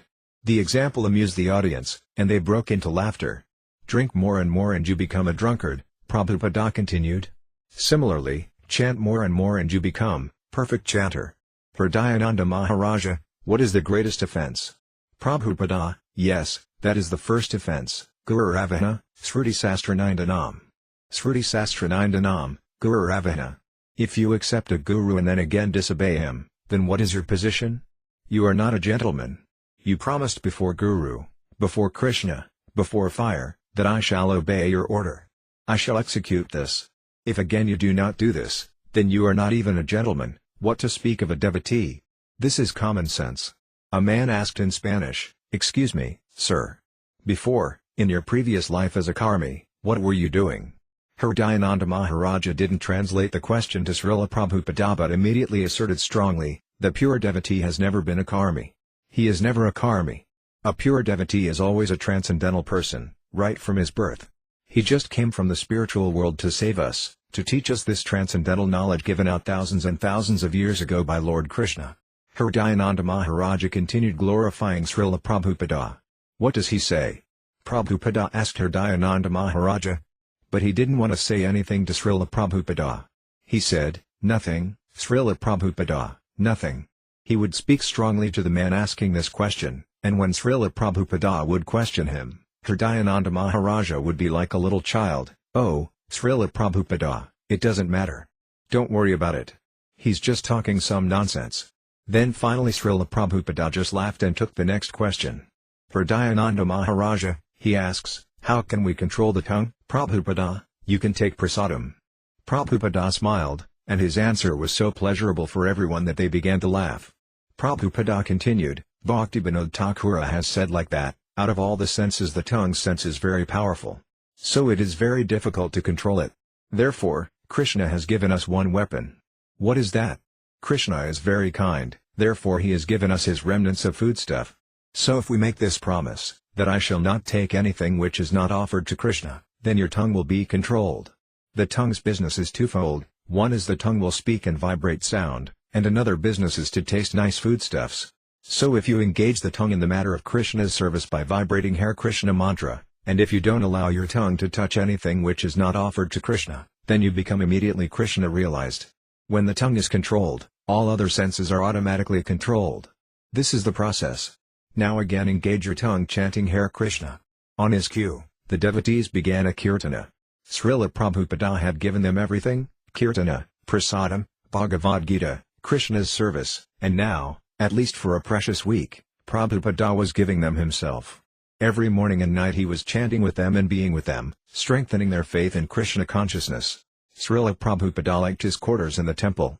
The devotees had divided one big room with a curtain, one side for preaching and one side for resting, and had painted it pastel blue, after the color scheme Śrīla Prabhupada had requested for his room in Los Angeles. And in their own way, the devotees had tried to make it artistic and Vedic. They had decorated a beautiful asana for him to sit on while meeting with guests. Beside his sitting place was a display of his books, and above the bookcase a silver vase of flowers. Prabhupada continued to work persistently at his Bhagavatam translation and purports. During his last visit to Mexico, in 1972, he had been working on the 4th canto. Now he was on the 5th. That he could concentrate on translating while traveling almost constantly was a remarkable achievement. Perhaps only a writer can appreciate how extremely difficult it is to expect to make serious literary composition while at the same time moving continually from room to room, country to country, climate to climate, one week after the next. But Prabhupada had been doing it for years. And he was able to do it because he was completely surrendered to the task and because Krishna was directly collaborating with him.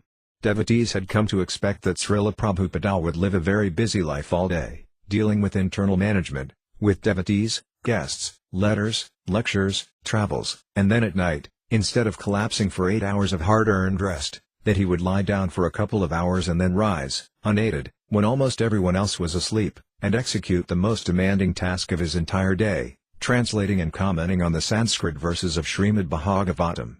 That his Bhagavatams were so masterfully rendered could only mean that his work was, as a prominent American professor had described it, God-sent. Many professors, librarians, and scholars were appreciating Srila Prabhupada's books. Prabhupada wrote the devotees in America who were circulating his books in universities and getting reviews, "Thank you very much for sending the book reviews. Send more if you can. These are very, very encouraging. I am keeping a collection of these reviews and I show them to big scholars and professors when they come to see me. They are very impressed." But how, at the age of 78, could he write such transcendental literature, which was praised and worshipped by all devotees and appreciated by religious and Sanskrit professors, and at the same time travel and tend to several thousand initiated disciples? One can only begin to understand and appreciate his endeavor. Nanda Prana, Prabhupada was very busy with the translation. Some of us devotees took care of Prabhupada and would stay outside his room all night. We could hear the dictating machine. At 10 o'clock Prabhupada would stop the dictating machine and turn the lights off.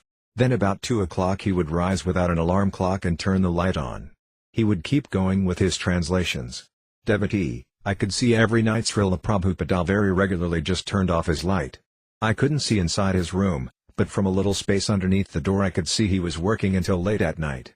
Every devotee would take rest, but he was working until 10 o'clock. At exactly 10 o'clock he would turn off his light. Then automatically, very regularly, he would turn on the light at 1:30 in the morning. I was very surprised how he could just rest for 3.5 hours and work all day long. I think during the daytime he would take another nap, but from 1:30 a.m. until the morning I would see the lights on. Then in the morning after Mangalarati he would go on his morning walk. In Chapultepec Park Srila Prabhupada liked to walk on the narrow road of the philosophers. The early mornings were cold, and he wore his long saffron coat with hood. The simple canvas shoes he wore would become wet from the dew on the grass. His rapid pace made his younger disciples hustle to keep up. Often Prabhupada's words would go untranslated, and the Mexican boys could catch only a phrase or two. But they were happy to be with their spiritual master. He was interested in the many varieties of trees and sometimes asked about them. Once, stopping before a large dead tree, he examined it carefully. "What is the difference between this dead tree and the others?" he asked. One disciple replied, "This tree is dead because its time is over." "No," Prabhupada said and tapped his cane on the ground. Another devotee ventured, "This tree has a certain karma different from the others." "No." Prabhupada again tapped his cane on the ground. "The difference is that there is not a soul in this tree." While walking among the trees in Chapultepec Park, Prabhupada spotted a certain eucalyptus twig above his head. He stopped. From as early as 1967 in San Francisco, he had used the twigs of eucalyptus trees as toothbrushes, a Western substitute for the antiseptic neem twigs of India. Ksiti Mohana, Prabhupada pointed to the tree and told Hridayananda Maharaja, "I want that stick." It was a very small one. Hridayananda Maharaja heard Prabhupada. He said, "Prabhupada wants that. Come on, bring it down, bring it down." He wanted to give it to Prabhupada. So we made a pyramid of men, with 3 men on the bottom then 2 men on top of them, and one skinny devotee climbed on top. When the devotee stood and reached up, he was still about 50 centimeters short. But when he made an effort to reach it, the whole pyramid fell to the ground. Prabhupada was watching them, smiling and laughing. Again they made the pyramid bigger, and the devotee tried to reach it again, but again they fell down. Then more devotees tried.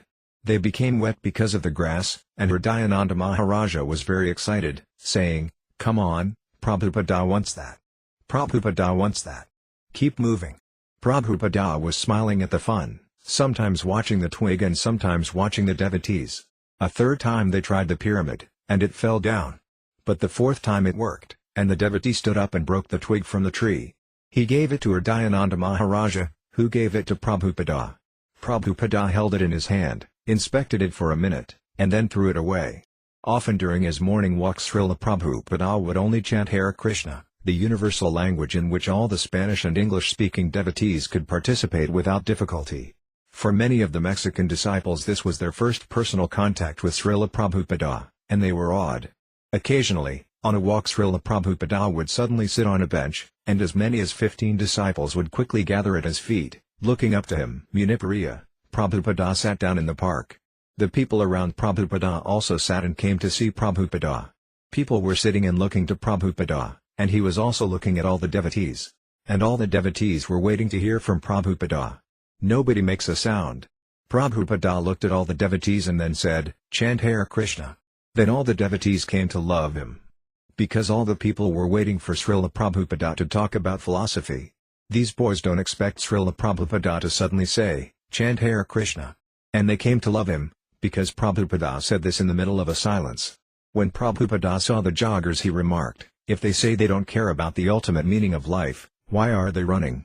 "They are running," he said, "because they are all afraid of death." They passed a martial arts class, 2 rows of men in black leotards, gesturing aggressively in unison. "Who are they fighting?" he asked. He said that when he explains philosophically that everyone is afraid of death, people reply, "No, I'm not afraid." But if they are not afraid of death, then why are they doing all this? And he gestured toward the mock fighting and laughed. One morning he stopped at a large garbage container and asked about the sign on it. Hridayananda Maharaja replied, "It says, put the garbage in this place. Then the whole material world will be there." Śrīla Prabhupada replied, "But it is too big to put into this container." Another morning, riding back to the temple in the car, Prabhupada asked the driver, Nandaprana, to go faster. Hridayananda Maharaja translated Prabhupada's order to the driver, who sped up slightly. Śrīla Prabhupada then astonished them by asking, "Que pasa, Nandaprana?" And when the ride was over, he added, "Muchas gracias." There was no scarcity of flowers in Mexico City, and every morning during Guru Puja over 100 devotees and guests would come one by one before Śrīla Prabhupada to offer a palmful of flower petals at his lotus feet. By the end of the Guru Puja, a small hill of flower petals spilled over Śrīla Prabhupada's legs, until finally he would gather up handfuls and throw them out to the ecstatic devotees, who continued their chanting and dancing with even greater rigor. On Prabhupada's second morning in Mexico City, he spoke from Bhagavad Gita 2.12 on how the soul is eternally individual. When you actually understand, Śrīla Prabhupada said, that you are not American or Indian or Mexican, but that you are spirit soul, then your spiritual life begins. He said the symptom of identifying oneself with the soul is that one becomes jubilant, jolly. And to attain this, one has to undergo a process of purification. Without purification, you cannot understand God. But Lord Chaitanya's prescription, which we are simply propagating, is chant Hare Krishna. So I am very glad to see that you Mexican young boys, girls, ladies, and gentlemen are coming here and joining and chanting Hare Krishna. I request you to continue this procedure. Please come here, join this chanting of Hare Krishna mantra, and take prasadam and go home. And surely you will be purified and qualified for going back to home, back to Godhead. Questions and answers followed, with Hridayananda Maharaja translating. Hridayananda Maharaja, he wants to know if within marriage it is possible to achieve perfection. Prabhupada, yes. Human being is meant for marriage, not the cats and dogs. If you can remain without marriage, without sex life, that is very good, but if you can, then marry and be gentlemen and remain peaceful. Hridayananda Maharaja, he wants to know if one can achieve Krishna consciousness outside the temple. Prabhupada, oh, yes. You have to follow the rules and regulations, that's all. Hridayananda Maharaja, what about when one breaks the principles? Can Krishna forgive him? Prabhupada, yes, Krishna can forgive you once, twice, but not regularly. Prabhupada smiled, and the devotees laughed with him. Hridayananda Maharaja, sometimes people come and join our movement and follow the 4 principles, but there appears to be a fault in their character. So he says that by following the process gradually the defects will be diminished. But is there any way to more rapidly, Prabhupada, if a man comes and follows the regulative principles even for some time and again he falls down, so long as he has followed, that asset is permanent. Anything spiritual asset is never lost. So little, when it is complete %, then you become liberated. Spiritual asset is never lost. Even if a person comes to the temple, follows the regulative principles for some time, and again falls down, he is not a loser, he is a gainer.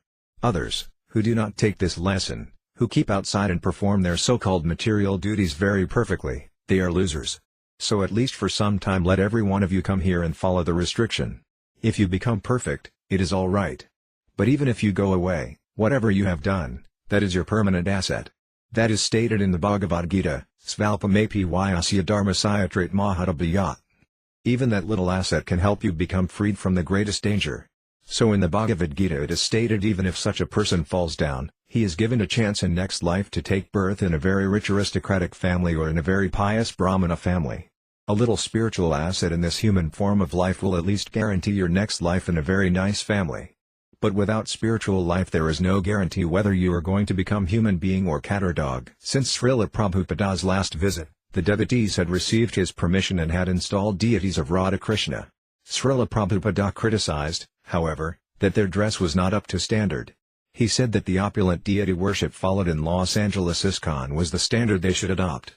When he saw a painted backdrop behind the deities depicting the land of Vrindavana, he said that this Vrindavana mood of spontaneous love for Krishna was too elevated for ordinary devotees. Again he stressed the worship of Krishna in awe and opulence as he appeared in Dwaraka. The devotees should study the worship of Rukmini Dvarakadisa in Los Angeles.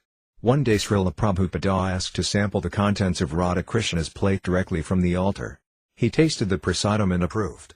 But on another occasion he went to the kitchen and found that the pujaris had put new flowers in the same place as old, rejected flowers. These are the flowers to offer to Krishna? He asked with disapproval. He requested Hridayananda Maharaja to find a qualified devotee to become the head pujari and oversee the deity worship. Hridayananda Maharaja brought Ksiti Mohana before Prabhupada in his room, and Prabhupada began to talk about how the most important service was to increase the deity worship. No, Ksiti Mohana replied, Sankirtana is most important. You should never say, no. To Prabhupada, Hridayananda Maharaja corrected.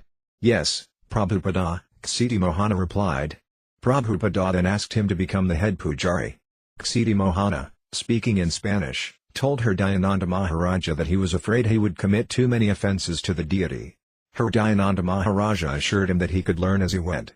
Because Prabhupada wanted him to do it, he would gradually become expert. Srila Prabhupada did not take outside engagements during this visit to Mexico, rather, he asked that interested persons be brought to see him in his room.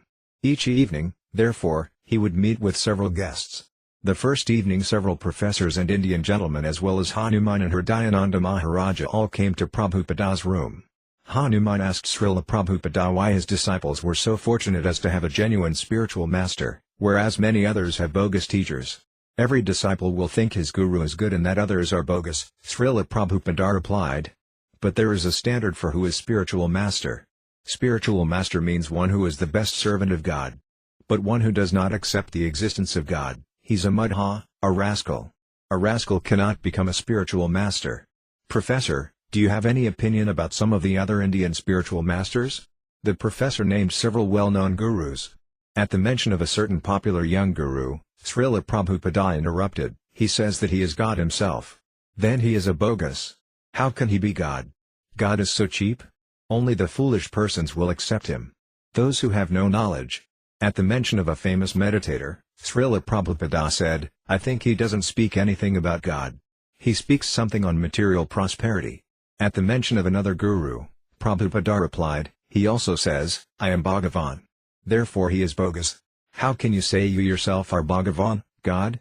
So even if people accept him as God because he shows some jugglery or creates a little gold, then if by creating some gold he is God, then there is a bigger God that has created the gold mine. Why should I go to this tiny God? I must go to the big God who has created all the gold mines. Professor, I have great difficulty with the meaning of the term perfect knowledge. Could you, Prabhupada, perfect knowledge means what you say is correct. There is no mistake. Professor, under any and all circumstances? Prabhupada, yes, that is perfect knowledge. Not like the scientists. They change. They say, yes, it was this, and now it has changed. This is not perfect knowledge. Perfect knowledge is that which you say, that is correct forever. Just like a man dies. If someone says, man dies, it is perfect knowledge. It is correct forever. Professor, suppose he is reincarnated? Prabhupada, dies means the body dies. The soul does not die. Na hanyat hanuman sarayar. The Indian guest asked Srila Prabhupada about Varna Sankara, the rapid increase in unplanned for, unwanted progeny. Prabhupada replied that since there was no following of the Varnasrama system, the world population was going to hell. The Varna Sankara has come to such an extent, he said, that they are killing the child, and that is legal. They have come down to such an extreme position. The Indian man replied, but surely there is a practical point of view also. If there is nothing to eat, what will happen? Prabhupada, who says nothing to eat? That is also their manufacture. Indian guest, I meant the figures which are published. Prabhupada, especially we who are Indian know it is advertised that we are poverty-stricken. All over the world that is advertised. Wherever I go they say, oh, you're coming from India? Because our government is simply begging. But who is dying of poverty? Dying is going on in other countries also, they are committing suicide. And maybe some persons are dying out of starvation. You cannot stop death. Suppose you have got enough food. That means everything is solved? In America there is enough food. Why are they becoming hippies? There is no shortage of food. Nothing. Everything is abundant. But why are they becoming hippies? They are lying down on the street, in the park. I've seen in London, the St. James's Park. They are sleeping, and the police are screaming, "Hey! Get out! Get out!" So why? The British nation is not poor nation. The American nation is not poor nation. Indian guest, poverty is also comparative. Prabhupada, no. I saw in Amsterdam, simply full of hippies lying down on the street with no food or shelter. It is going on. Indian guest, the hippies are not lying in the park because they lack food.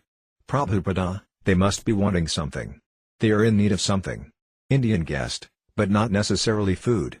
Prabhupada, one body is in need of food, another body is in need of something else. They are needy. Everyone is needy. That you have to accept. I have seen in Los Angeles. I was walking in the Beverly Hills quarter, and one hippie boy is coming from a very nice house. Beverly Hills, that quarter is resided by all rich class. And he has got very nice car, but he is hippie. Why? His father is very rich man. He has got nice car. He might be very educated. Then why he is hippie? What is the answer? Indian guest, he's frustrated. Prabhupada, that means he is in need. That is the question. You may be in need of food, I may be in need of some woman, he may be in need of some money. In this way everyone is needy. Therefore, ultimately everyone should search after God. Then every need will be fulfilled. One night some priests visited. They expressed appreciation for Prabhupada's work in Mexico but questioned if his mission could also be done through their own church. Prabhupada answered that he never said the Krishna consciousness movement was the only way. If anyone strictly follows his own true religion, he can achieve success. But Prabhupada added, it is very difficult to find a real Christian these days. Although Jesus Christ upheld the scripture and quoted, "Thou shalt not kill," the Christians, he said, were very expert in killing. They take pride in bullfighting, Prabhupada added. This is their position. So it is very difficult to find out a real Christian. The priests became uneasy and soon excused themselves. Another evening a former Miss Mexico came to see Prabhupada. Accompanied by two sophisticated, wealthy-looking men, ex-Miss Mexico was very glamorous, fluttering her eyelashes as she talked. Although not quite in her element, she tried to be diplomatic and was effusively appreciative of everything. "I really like your center here," she told Prabhupada through a translator. "And I think I would like to come back and learn more about it." Prabhupada was unaffected. "Why do you want to come here?" he asked. "You don't understand this Krishna consciousness movement. Have you read my books?" "What? What? Have you read my books?" "No, I haven't." "Well, do you know our philosophy?" "Ah, no. If you want to come here, then you listen and understand this philosophy. It is most important. Then you can say you want to come back." Prabhupada then turned his attention to other people in the room, and ex-Miss Mexico and her friends sat in silence, listening. Devotee, I was the doorkeeper outside Śrīla Prabhupada's room, and I was very concerned about my job. I was taking it as my life and soul, guarding the door of Śrīla Prabhupada. Hridayananda Maharaja told me, if you get the opportunity, just go into the room and see how Prabhupada is talking to the guests. It is very important for you. So I thought, well, I have permission for that. So when a man in the government working in the educational program came and got an interview with Śrīla Prabhupada, I got the opportunity to go inside the room. I thought, well, maybe Śrīla Prabhupada will not be angry with me if I go inside the room. Let me try. I went into the room, and I was listening to the talk. At that time my English wasn't nice, but I could get some of the matter they were talking about. Śrīla Prabhupada was explaining the importance of the Vedic point of view in the educational program. He was explaining that the main point in the Vedic system was to teach that we are servant of God. I thought maybe Śrīla Prabhupada would be very diplomatic. He will not go directly to the point. But he was preaching very, very directly. He was making all the points to this man. He was telling him how we teach our children from the very childhood in the Vedic standard of waking the children early in the morning, taking bath, attending Mangala Arati. But the most surprise for me occurred when the man finally had to leave. He was saying, "Oh, Your Divine Grace, I am very glad I could have the opportunity to speak with you." Srila Prabhupada was talking in a very friendly way with him. The man was receptive. It was not an atmosphere of challenging. Srila Prabhupada was very nice with him. Prabhupada then told the man, "We have a lot of books. You are working with books in the government. You are giving books to the schools. So I will be very glad if you can take some of these and read, and then you will see in a more broad way all the topics we were discussing today." The man said, "Oh, yes. I would like to." At that time I was doing book distribution as my full-time engagement. I thought, oh, I don't know if Prabhupada wants to ask him for some money. I think Prabhupada is not going to ask him for money because he is a guest. I thought that Prabhupada was probably going to say, "Yes, keep the books and goodbye. Hare Krishna." I expected that he would let the other sannyasis take care of selling any books, but I was very surprised that when the man agreed to take the books, Srila Prabhupada said, "Please give him some books."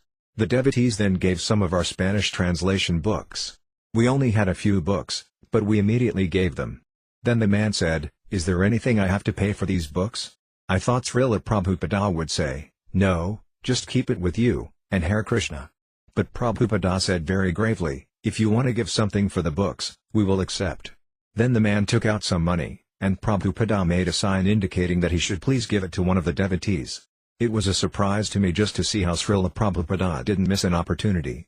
He was the teacher of all of us, an expert at making transcendental Sankirtana. I learned from that incident that I will never feel embarrassed in front of anyone just to ask for a donation for Srila Prabhupada's books.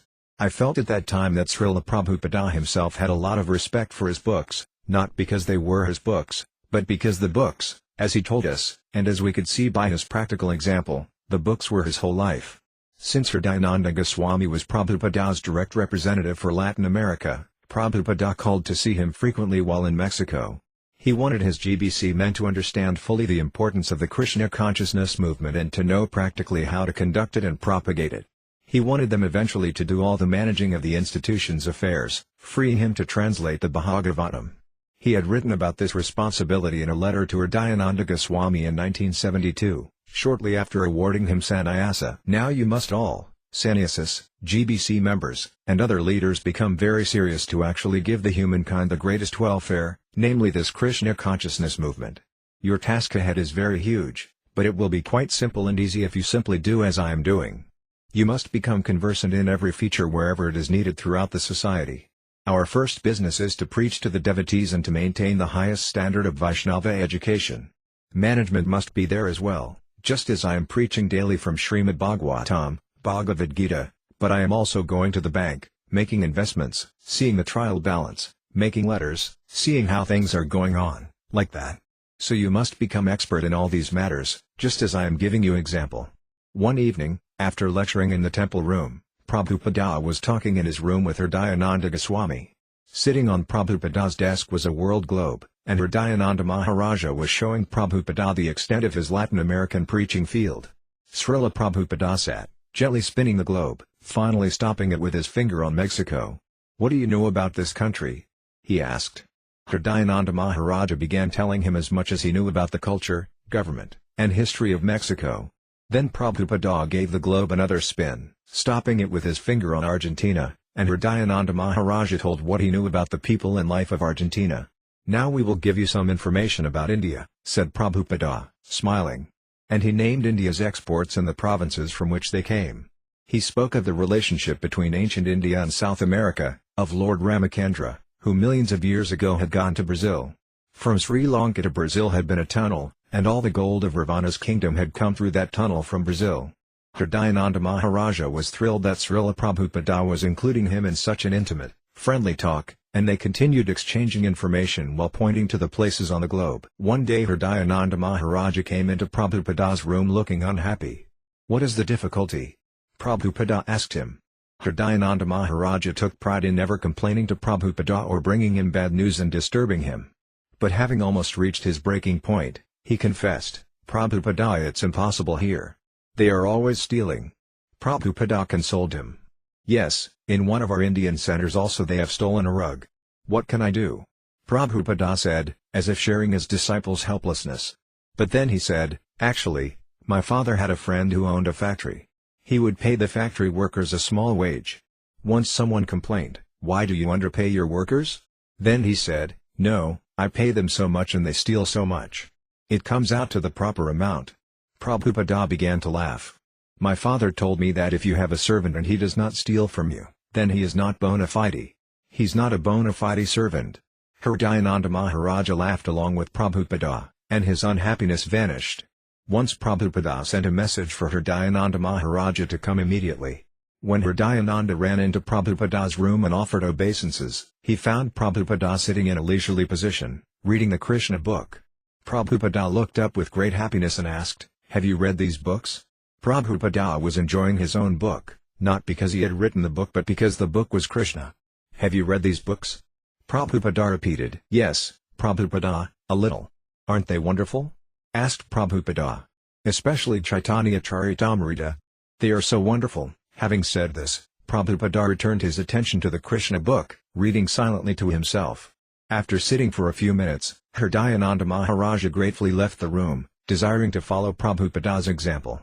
One evening, when several professors came to visit Śrīla Prabhupada, one of them asked, why does anything exist?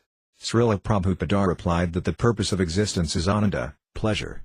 At first the professor resisted, he was seeking an answer referring to a higher plane. But Śrīla Prabhupada insisted that ananda exists on the higher plane. When we have got this body changing, he said, there is no ananda because we are sometimes diseased, and then we have to become an old man. But we are eternal, so we are seeking after something which is eternal, ananda, that is the purpose of life. In his Bhagavad Gita lectures, Śrīla Prabhupada was methodically proceeding through the second chapter, now discussing the distinction between the eternal soul and the temporary body. Sometimes he lectured both morning and evening. When beginning his explanation of the 14th verse, he said, so from last night's discussion it is to be concluded that we are not going to die. But in preparation for the next life, Prabhupada explained, we have to tolerate material pains and pleasures. Sometimes the rules and regulations are there. They may be painful, but we cannot give them up. We have to learn how to tolerate. Prabhupada quoted a Bengali proverb that said, anything you practice with your body you can learn to tolerate. So if by practicing Krishna consciousness you can go back to home, back to Godhead, why should you neglect? That will solve all your problems. After the lecture someone asked, what are the characteristics of a person who has realized that he is not this body? He's engaged in Krishna consciousness. Śrīla Prabhupada replied, he doesn't know anything but Krishna. That is normal condition.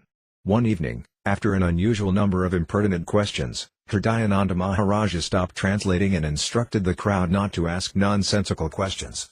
Immediately one of the ladies raised her hand. I've heard from the devotees, she began, that at the time of leaving my body it will be a very important test for my life for getting my next body. I've also heard from the devotees that it is important for us to think of Lord Krishna at that time of passing away of our body. What I want to ask your divine grace is it as good as thinking of Krishna at the time of my death to think of you?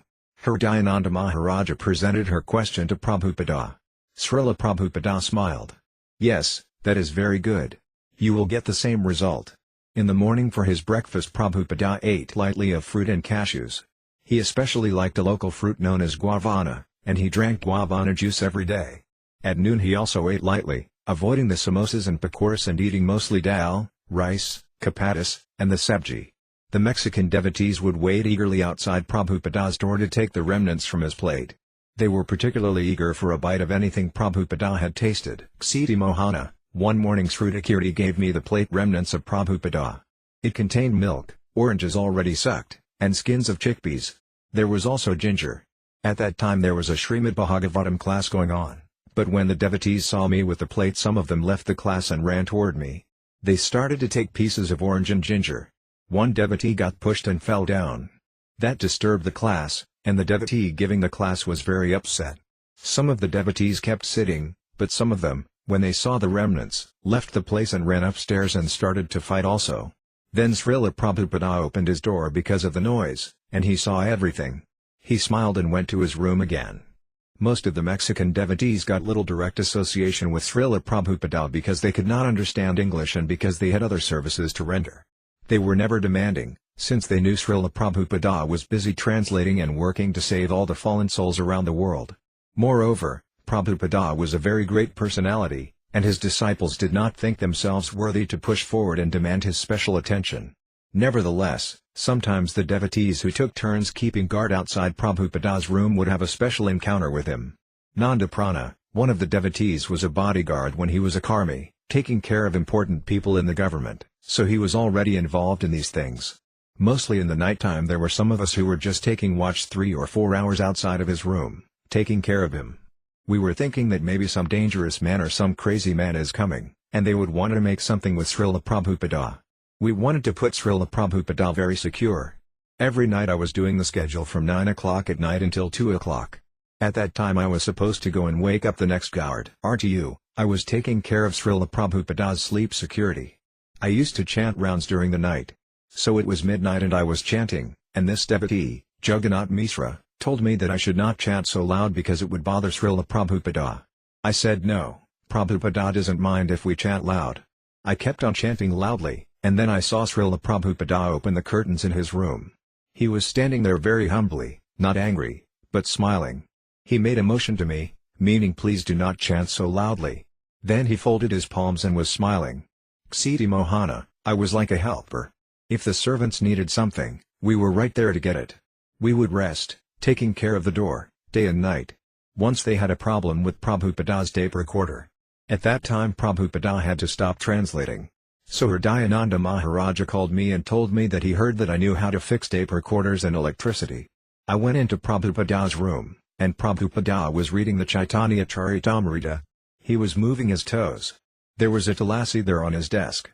By using his hands Prabhupada was showing me that the tape recorder didn't work. He wanted to be busy with his service.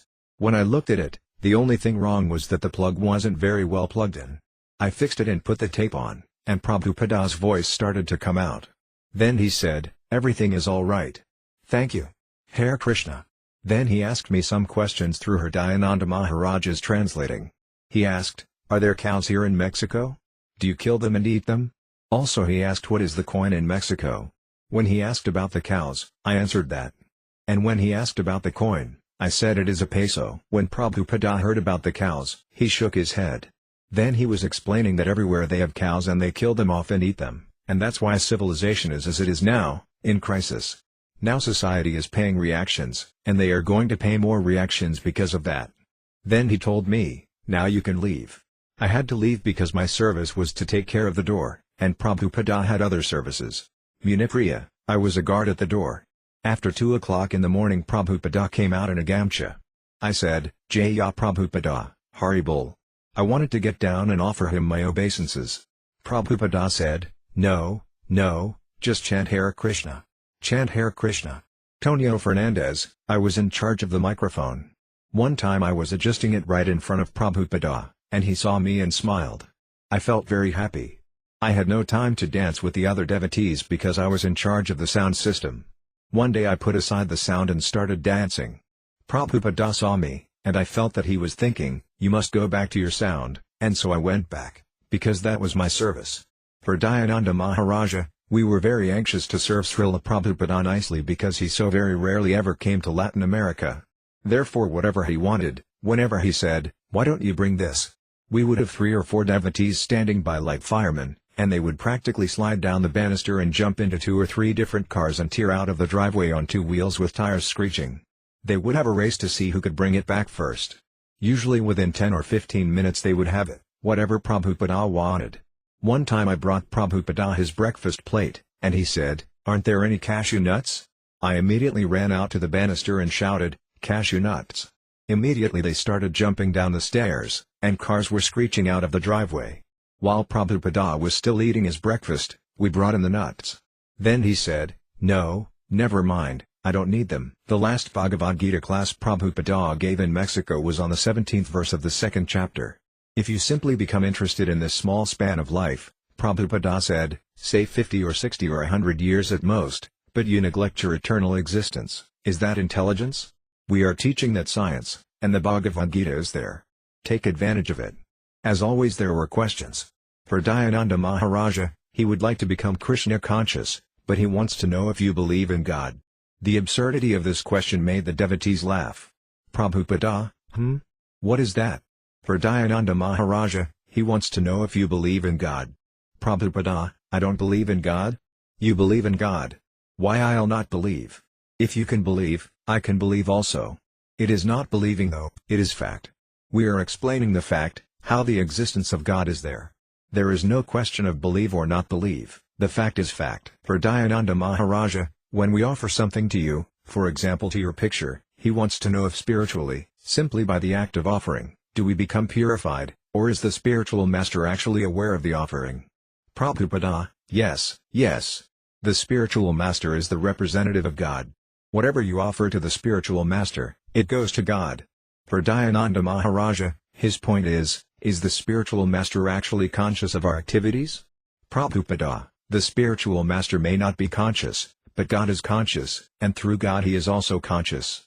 February 17, 1975. After 7 full days in Mexico City, Prabhupada was ready to leave for Caracas. Everyone gathered in the temple to hear his last talk. As usual, Dayananda Maharaja, sitting at the feet of Prabhupada's Vyasashana, translated his talk. We have left our home and our father, Prabhupada began, and we are in this fallen material world. And we are suffering too much. It is exactly like a very rich man's son who leaves home for independence and wanders all over the world unnecessarily taking trouble. A rich man's son has nothing to do. His father's property is sufficient for his comfortable life. Still, as we have got examples now in the Western countries, many rich men's sons become hippies, leave home, and unnecessarily take trouble. Our position as living entities within this material world is exactly like that. We have voluntarily come into this material world for sense enjoyment. And in sense enjoyment we have forgotten our Supreme Father, God. The material nature's duty is to give us simply miserable condition of life. Krishna Baliya Yua Bhogavancha Care, Pasit Maya Terjapatya Dari means as soon as the living entity wants to enjoy life without Krishna, without God, immediately he becomes under the clutches of Maya. So this is our position. We are under the control of Maya, and we can get out of it also, as it is said in the Bhagavad Gita, Mamiva ye prapadyant maya medam charanshite, anyone who surrenders unto me, he gets out of the control of Maya. We are therefore preaching all over the world Krishna consciousness, or God consciousness, and teaching the people how to surrender to Krishna and thus get out of the clutches of Maya. We have no other desire or ambition besides this. We plainly say, here is God. You surrender unto him, you always think of him, offer your obeisances, then your life will be successful. But the people in general, they are exactly like madmen. Simply for sense gratification they are working so hard day and night. So devotees are very sorry to see their plight. Prahlāda Maharaja said that I am very sorry for these persons. Who are they? Sustata Vimyakasatesa Indriyartha Maya Sukhaya Bharamudvahata Vimudan. These rascals, Vimudan, they have created a civilization, gorgeous civilization. What is that? Just like in your country, a gorgeous truck for sweeping. The business is sweeping, and for that they have manufactured a gorgeous truck. The sweeping can be done by hand, there are so many men. But they are loitering in the street, and a huge truck is required for sweeping. It is creating huge sound, and it is very dangerous also. But they are thinking this is advancement of civilization. Therefore Prahlāda Maharaja said, Maya Sukhaya. Just to get relief from sweeping. But there is no relief. They have got other troubles. But they are thinking, now we haven't got to sweep. It is a great relief. Similarly, a simple razor can be used for shaving, but they have got so many machines. And to manufacture the machines, so many factories. So in this way, if we study item by item, this kind of civilization is called demoniac civilization. Ugra karma. Ugra karma means ferocious activities. So there is no objection for the material comforts, but actually you have to see whether they are comforts or miserable conditions. Therefore our human form of life is meant for saving time to develop our Krishna consciousness. It is not meant for wasting unnecessarily. Because we do not know when the next death is coming. And if we do not prepare ourselves for the next life, because at any moment we can die, then we have to accept a body offered by the material nature. Therefore I wish that all of you who have come to join this Krishna consciousness movement live very carefully so that Maya may not snatch you from the hand of Krishna. We can keep ourselves very steady simply by following the regulative principles and chanting minimum 16 rounds. Then we are safe. So you have got some information about the perfection of life, don't misuse it. Try to keep it very steadily, and your life will be successful. So if we follow the regulative principles and chant 16 rounds, then our life will be perfect. I think this instruction you will follow, that is my desire. Thank you very much. Tonio Fernandez, the last time Prabhupada spoke was in the morning. He said, I wish all of you will go back to Krishna. I remember those words very nicely, because I understand that all the desires of a pure devotee are fulfilled. So I think his desires must be fulfilled. But when Prabhupada left, I personally felt alone because I was practically with him only for 8 days. It was a different style of life. Nanda Prana, when Prabhupada was leaving the house, he was coming down the stairs, and they helped this one boy, Govinda Dāsa, who was 4 years old, to make a garland. He was waiting for Śrīla Prabhupada downstairs. When Prabhupada came down, this boy was going to put the garland, but he was too little and could not reach Prabhupada's head. So Hridayananda Maharaja took the child and lifted him up so that Govinda Dāsa was going to put the garland on Prabhupada's head. But before he could put it, Prabhupada took his hands and made the boy put the garland on himself. Roberto Ruiz, after coming from Chapultepec Park and chanting his rounds, then Śrīla Prabhupada went away. It was wonderful because all the devotees went out. When the car was leaving the temple, it looked like a rug, like a carpet, all the devotees were offering obeisances. It was ecstatic. They were waiting for Prabhupada to come again, but it wasn't possible. Tonio Fernandez, when we start talking about Prabhupada's visit to Mexico, we remember a lot of things. And when we start talking, we can go on talking and we can remember a lot of things. Talking about Śrīla Prabhupada is very hard because really we can't know him in 8 days. The 8 days passed so quickly, like a minute. It was the best thing that happened in our life, to meet with Śrīla Prabhupada and his devotees. The whole mercy was given to me also because I stayed closely. The devotees were struggling always to see Prabhupada, the Matajis, the Brahmacharis, but I also stayed with him. When Prabhupada left, all of us stood at the gates looking at the car, and the atmosphere was very sad. I can't tell by words, but only feel it. It is a feeling of separation. When one serves the spiritual master, one serves Krishna. It was the most sad farewell for me. Caracas, February 18, 1975. It was late at night. For years the devotees had been hoping Prabhupada would visit. Every year they heard he was coming, but every year he didn't. But now he had come. In the temple conch shell sounded, and the kirtana was uproarious. Because of the government restrictions, the devotees had not publicized Prabhupada's arrival, which didn't seem to matter, since the temple was more crowded than ever before, with dozens of guests, a reporter, and a television news crew with bright floodlights and cameras. The leading book distributor in the temple washed Prabhupada's feet as Prabhupada sat on a raised Vyasasana overlooking 100 persons. The devotees, many of them from other countries in South America, and the guests, friends, seekers, and the curious, filled every inch of floor space. As Śrīla Prabhupada sat, he beheld the 2 golden forms of the Gauranitai deities. He made obeisances to them when he first entered the room, and now he spoke of their mercy. You are very fortunate, he said. These 2 Prabhus, Chaitanya Mahaprabhu, and Nityananda Prabhu, are present with us tonight. There is a song. You can follow? And he began to sing. Parama Karuna, Pahadui Janani Tagora Kantar. No instruments or voices accompanied his singing, which carried through the still room. Everyone sat in hushed silence, fixed on him, as he sang alone.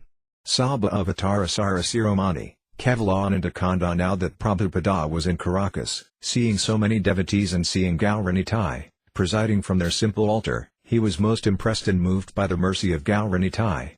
These 2 lords, he sang, were the essence of all incarnations and the most merciful. In this particular incarnation the Lord said he would go everywhere to distribute his love, and here was the proof. They had come so far from their original place in Nadia in Bengal.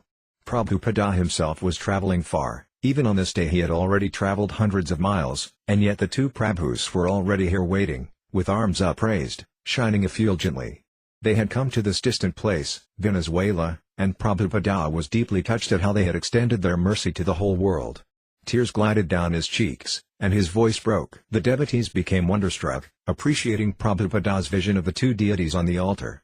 Prabhupada wasn't thinking that he was in South America with some Spanish-speaking people, but he was seeing his beloved lords and feeling how they were delivering love of God to the fallen souls. Seeing Prabhupada's tears and hearing his choked voice, the people themselves became thrilled to behold genuine, transcendental ecstasy. It was like the ecstasy of Akrura on his way to Vrindavana. Akrura had been thinking of Krishna the whole time he was traveling, but when he arrived in Vrindavana and saw the actual imprints of Krishna's feet in the dust, he suddenly became mad in ecstasy and fell to the ground, crying, "How wonderful!" Similarly, Srila Prabhupada was always living within the mercy of Gauranitai and their mission, but suddenly seeing them with arms upraised in this particular place, where they were encouraging the people of South America to take to this simple, joyful process, a process which does not even require knowledge or understanding, but simply to chant Krishna's holy names. Seeing this mercy, Prabhupada himself was far more impressed than anyone by the mercy of these two Prabhus. Although the deity, the temple, and the devotees had only become manifest through Prabhupada's preaching, the fact that they were all here, flourishing before he had ever come, moved him to a visible ecstasy of love as the servant of the Lord. He was awed by the potency of Gauranitai. The Caracas temple was situated on a hill overlooking the city. From his garden, Prabhupada, sitting in his rocking chair, could see the whole city of Caracas, the city of eternal spring, spread out before him, shimmering in the valley below. Beyond the city loomed a tall green mountain. It was a spectacular vista. As the morning air warmed, Srila Prabhupada removed his sweater and placed it on the branches of a nearby tree. He sat, chanting on his beads.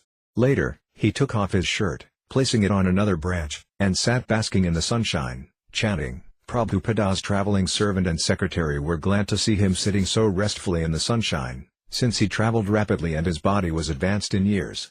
After only a few days here, he would quickly visit Miami, Atlanta, Dallas, New York, London, Tehran, Bombay, Calcutta, and then preside over the international gathering of his disciples in Mayapur. After Mayapur, Prabhupada would go to Vrindavana for the grand opening of the Krishna Balaram temple. In connection with the Mayapur festival and the Vrindavana temple opening, many matters were still pending, and all over the world ISKCON affairs and devotees were awaiting Prabhupada's scrutiny and direction. But Prabhupada's traveling servants thought that if for a few days he received no mail or phone calls, then that was good. They were satisfied simply seeing their spiritual master sitting and chanting in the sunshine. Jagajivana, there was a little balcony above Srila Prabhupada's garden. I would go and sit there and just look at Prabhupada, because in that way my eyes could become purified. I was also thinking how in Navadvipadama there is a place called Nrsimhapalli, where Lord Nrsimhadeva rested on his way back to the spiritual world after killing Hiranyakasipu. Did the Lord need to rest? No, but it was part of his pastime, and his devotees reciprocate with the Lord according to the Lord's desire. So I thought, if my spiritual master wants to sit and overlook the city in a relaxed mood, let me worship him in that setting. The devotees of Caracas were delighted that Prabhupada was gazing upon their city. They felt that he was blessing the poor-hearted people of Caracas just by glancing down upon their homes as he chanted. While Prabhupada was present at their temple, the Sankirtana devotees of Caracas continued going down daily to the city to distribute Srila Prabhupada's books to the conditioned souls. But just knowing he was there looking over the city gave them strength. In Caracas, Srila Prabhupada took his morning walk in a nearby park, Parque del Este. When he passed a relic of an old ship, the Colón, dating back to Christopher Columbus, Prabhupada asked to go on board. The boat tour had not yet opened, however, and they could only view the ship from a distance. A devotee picked lilies from the lake and gave them to Srila Prabhupada. From nature's study, Prabhupada said, we can see one tree is producing a particular type of fruit and flower. There is no revolution. It is standard. But these people, because they have no standard, they change every moment, every year. Nature's way is that the sun is rising from the eastern side, and that is standard. Prabhupada chuckled. They will say, let the sun rise from the north. It is childish, simply childish. Eastern philosophers, Western philosophers, what are these different philosophies? Philosophy is philosophy. While walking, Prabhupada spoke of the wonders of Mount Sumeru, the celestial mountain of the demigods. On the top of the Sumeru hill, he said, there is a big tree, and the juice, after falling down, turns into a river of mango juice. And the blackberries, they are just like the bodies of elephants, but with small seeds. They also turn into rivers like the rivers of the jambu fruit. Both banks of the river, being moistened by this juice and dried by air and sunshine, it becomes gold. And that gold is used by the denizens of heaven for their ornaments, helmets, bracelets, and belts. But where is gold here? Just paper. They cannot make even gold coins. Everything is reducing to poverty. In our childhood we have seen gold coins and silver coins. Now there is no such thing. Plastic and paper. As he walked, Prabhupada observed the beautiful park. Yes, he said, it is a nice garden. Devotees crowded near Prabhupada as he walked, sometimes too near, almost bumping him. Hridayananda Maharaja translated questions from the devotees. Hridayananda Maharaja, He wants to know the relation between the Vedic culture of India and the cultures that were originally in Latin America. There seems to be some similarity. Prabhupada, formerly the whole world was Vedic culture. They have deteriorated. In India only, a glimpse is still maintained. Prabhupada then told them how Lord Ramachandra had once come to Brazil, then the headquarters of Ravana's brother and a part of Ravana's kingdom. The demons had brought Ramachandra there to kill. They wanted him to lean his head over, and when he would do so, they were going to cut off his head. But Ramachandra told the demoniac soldiers, "I don't know what you mean. You'll have to show me." So they all bent their heads over, and he immediately cut off their heads.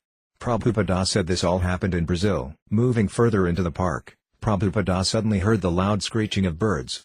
"Why they are angry?" he asked. Srutakirti replied, "They're in a cage." "Only birds?" asked Prabhupada. The local devotees replied that it was a whole zoo. Hridayananda Maharaja, he has a question that in Latin America there is much belief or superstition in a so-called lost city of Atlantis. It's very famous all over the Western world that there was a lost civilization called Atlantis that fell down into the ocean. Prabhupada simply replied, "Maybe." They approached a large pool recessed about 20 feet into the ground and surrounded by protective fencing. Inside lay 2 crocodiles. In this material world, Prabhupada remarked, the conditioned souls are always found in pairs. As Prabhupada and the devotees walked up to the rail, one crocodile opened his mouth very wide. Prabhupada remarked, "Don't you see? He's inviting. He's saying, 'Just one of you come down here.'" Prabhupada laughed. "He's inviting us for dinner." When a devotee asked if industry and technology could be used in Krishna consciousness, Prabhupada said yes, it could continue, but practically it had no real use. He gave the example that a man could sit on the ground just as easily as he could sit on a bench. But to make the bench, so much time had to be spent manufacturing. If the telephone and telegraph and television are used in propagating Krishna consciousness, Prabhupada said, then it is all right. But they are not doing that. We are utilizing the modern press facilities for printing Vedic scriptures, but they are utilizing the press for sex literature, birds philosophy. One devotee said that the world was beset with so many problems like overpopulation and food shortage, and he asked for the Krishna-conscious solution to these problems. "Produce food," said Prabhupada. "But you are producing bolts and nuts. So try to eat them. You are producing motor tires and bolts, so eat them." When Hridayananda Maharaja translated this phrase, the Caracas devotees laughed heartily. To them it seemed especially appropriate, since they knew Caracas as a town polluted by the automobile industry. "The energy is spoiled," Prabhupada said. "Everyone is engaged in manufacturing motor parts." The devotees on the walk were particularly concerned with world problems, and they asked Prabhupada how a Krishna-conscious devotee approached the problem of food shortage. Hridayananda Maharaja suggested, "Prabhupada, the food relief program you started in India could also be used in other countries where there are economic problems." Prabhupada, "Why not? But prasadam, not ordinary food. From all our centers you can distribute food, prasadam, because that prasadam means they will gradually become Krishna conscious. Otherwise, if you give them ordinary food, they will get strength and they will increase their sex desire, that's all." Someone asked what would happen to the geographic features of the earth as the age of Kali advanced and also what would be the effect of taking oil and gold from the earth. Prabhupada, "I think I have explained this. You have got a short duration of life, say 50 or 60 years, so instead of contemplating what will happen to this world, you chant Hare Krishna and go back to home, back to Godhead. Don't consider what will happen to this world. The nature will take care of it. You don't puzzle your brain with these thoughts. Use whatever time you have got in your possession, and go back to home, back to Godhead. You cannot check it. So the best thing is to mold your life and go back to home, back to Godhead. Fly in your own machine, instead of thinking what will happen. It will happen, because the people will go on with their rascal civilization, and the natural consequences will be there. Better you take advantage of whatever time you have got and become fully Krishna conscious and go back to home." Each evening a small group of intellectuals and seekers gathered to talk with Śrīla Prabhupāda. The first evening a professor came. Prabhupada began saying that people are making a huge, frenzied endeavor just to secure money in the daytime and to have sex and to sleep at night. The professor, speaking through Hridayananda Maharaja as translator, replied, "I do know that it is not the aim of life just to spend money on your family, go to bed, and have sex. But it is part of life. Śrīla Prabhupada, that I know also. Everyone knows. But beyond that, there must be some aim of life." Professor, "But I think there should be some kind of humbleness." Prabhupada, "No, Humbleness is of course a good qualification, but the humbleness you will find in animal also. He is very humble, and if you cut his throat, he will not tell anyone. So humbleness, that is another thing. But what should be the aim of life? What is the actual aim of life? If we forget the aim of life and simply become humble like the ass, is that a very good qualification? The ass is very humble.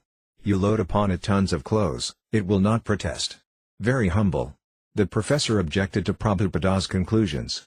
His opinion was that the transcendental search should not be undertaken so wholeheartedly. He felt Prabhupada was putting himself forward egotistically as a perfect person and making claims on blind faith. Srila Prabhupada answered all these objections with reason, argument, and sastric evidence. But whatever Srila Prabhupada advocated, the professor disliked, and whatever Prabhupada disliked, the professor would endorse. For Dayananda Maharaja, he asked if we are content just to purify ourselves or if we also want to help the society. Prabhupada, no, you do not know what is the self, so how will you purify? You do not know what is the self. Can you say what is self? For Dayananda Maharaja, he says it is possible that he could spend his whole life trying to find himself, and at the end of life he might not find himself, but in the meanwhile he will not have helped society. Prabhupada, not only in one life you will not know yourself but millions of lifetimes you will not be able to know. Unless you change your policy. Although it seemed futile, Prabhupada continued to offer the man spiritual life, defeating his speculative notions and giving him sound arguments for the necessity of self-realization. Prabhupada's disciples had presented the professor for an evening of discourse, and so Srila Prabhupada gave the professor what he gave everyone, the opportunity to hear about the absolute truth from a pure devotee. Prabhupada had done the same thing in New York City, in San Francisco, in Calcutta, in Bombay, in Africa, in London, wherever he went and to whomever he met. The professor in Caracas was particularly stubborn, but Prabhupada was tolerant, answering each argument until the talk grew quite lengthy. Give him prasadam, Prabhupada finally said. The professor departed, smiling. It was a great pleasure. Another night, the leaders of the Metaphysical Society of Caracas came. From my point of view, their leader said, you are repeating this Hare Krishna mantra over and over again somewhat like hypnotism. For example, in some tribal rituals they chant different things. Prabhupada, that is your opinion. But you are not an authority. Srila Prabhupada quoted from Bhagavad Gita, where Krishna says that chanting the Lord's name is the activity of the Mahatmas, or great souls. In the Western Hemisphere, the man said, the supreme authority is Saint Germain. And he says we should chant I am. That is a quote from the Bible. Apparently, when they asked God who he is, God said, I am that I am. Prabhupada replied that I am is not itself the name of God. Moreover, no one can claim to be God also, simply by saying I am. Prabhupada, when God says I am and I say I am, there is a difference. I am particle I am, and he is whole I am. A millionaire says I am, and his servant says I am. But what are they saying? For the soul it is all right to say I am, but there is a difference between the particle and the whole. That is to be understood. When God says I am, that means I am the whole. And when I say I am, that means I am the particle. Therefore we should understand that when I say I am and when God says I am, they are different. The Metaphysical Society leader persisted. When I say I am, the man replied, I don't mean in the sense of the lower self but in the higher self. I understand that the essence of everyone is the same. Prabhupada, that we admitted. God is spirit and I am spirit, both of them I. But God's power and your power are not equal. In the Bible God said, let there be creation, and there was creation. But if you say, let there be kapati, there will be no kapati unless you work. You have to work for it. The members of the Metaphysical Society couldn't accept the worshipable chanting of the names of Krishna. I always understood from Indian philosophy, the leader said, that you cannot give God a name because that would be limiting him. Prabhupada, no, we don't give God a name. But God is named by his actions. Just like Krishna. Krishna means all attractive. That is the quality of God, that he is all attractive. Similarly, Allah means the great. So God is great, therefore he is called Allah. So actually God has no name, but according to his actions he has names. Another night the psychiatrists came. They also disagreed with Prabhupada. They thought he was claiming too much and criticizing too much. Prabhupada explained, mental disease is there basically because he is thinking he is the body. He gave the example of the driver in the car. If a man identifies with the damage done to his car, then that is a mental disease. The man is actually different from his car, but he thinks that he has become damaged by the damage of the car. So if the psychiatrist informs him, "Why are you sorry? You are not the car," then the man is cured. So the defect of modern civilization is that he is not this body, but he does not know it. The psychiatrist objected, arguing that even if a doctor was looking for God, that did not mean he should stop trying to cure his patient's physical ailments with psychiatry.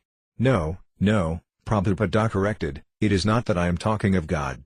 I am talking of the constitutional position of the living being. Although Śrīla Prabhupada repeatedly hammered out the example of the driver in the car, the psychiatrists kept insisting, in effect, that it was the car that was important. But, Prabhupada insisted, the insanity is not of the car. The insanity is of the driver. So when we feel the problems of humanity, it means the insanity of the soul, not of the body. To this the psychiatrists replied that Prabhupada's points were in common with many philosophies. They said there were many different ways and different philosophies for passing the time of this temporary life. Prabhupada, so you are interested only in the temporary life, never mind there may be disaster.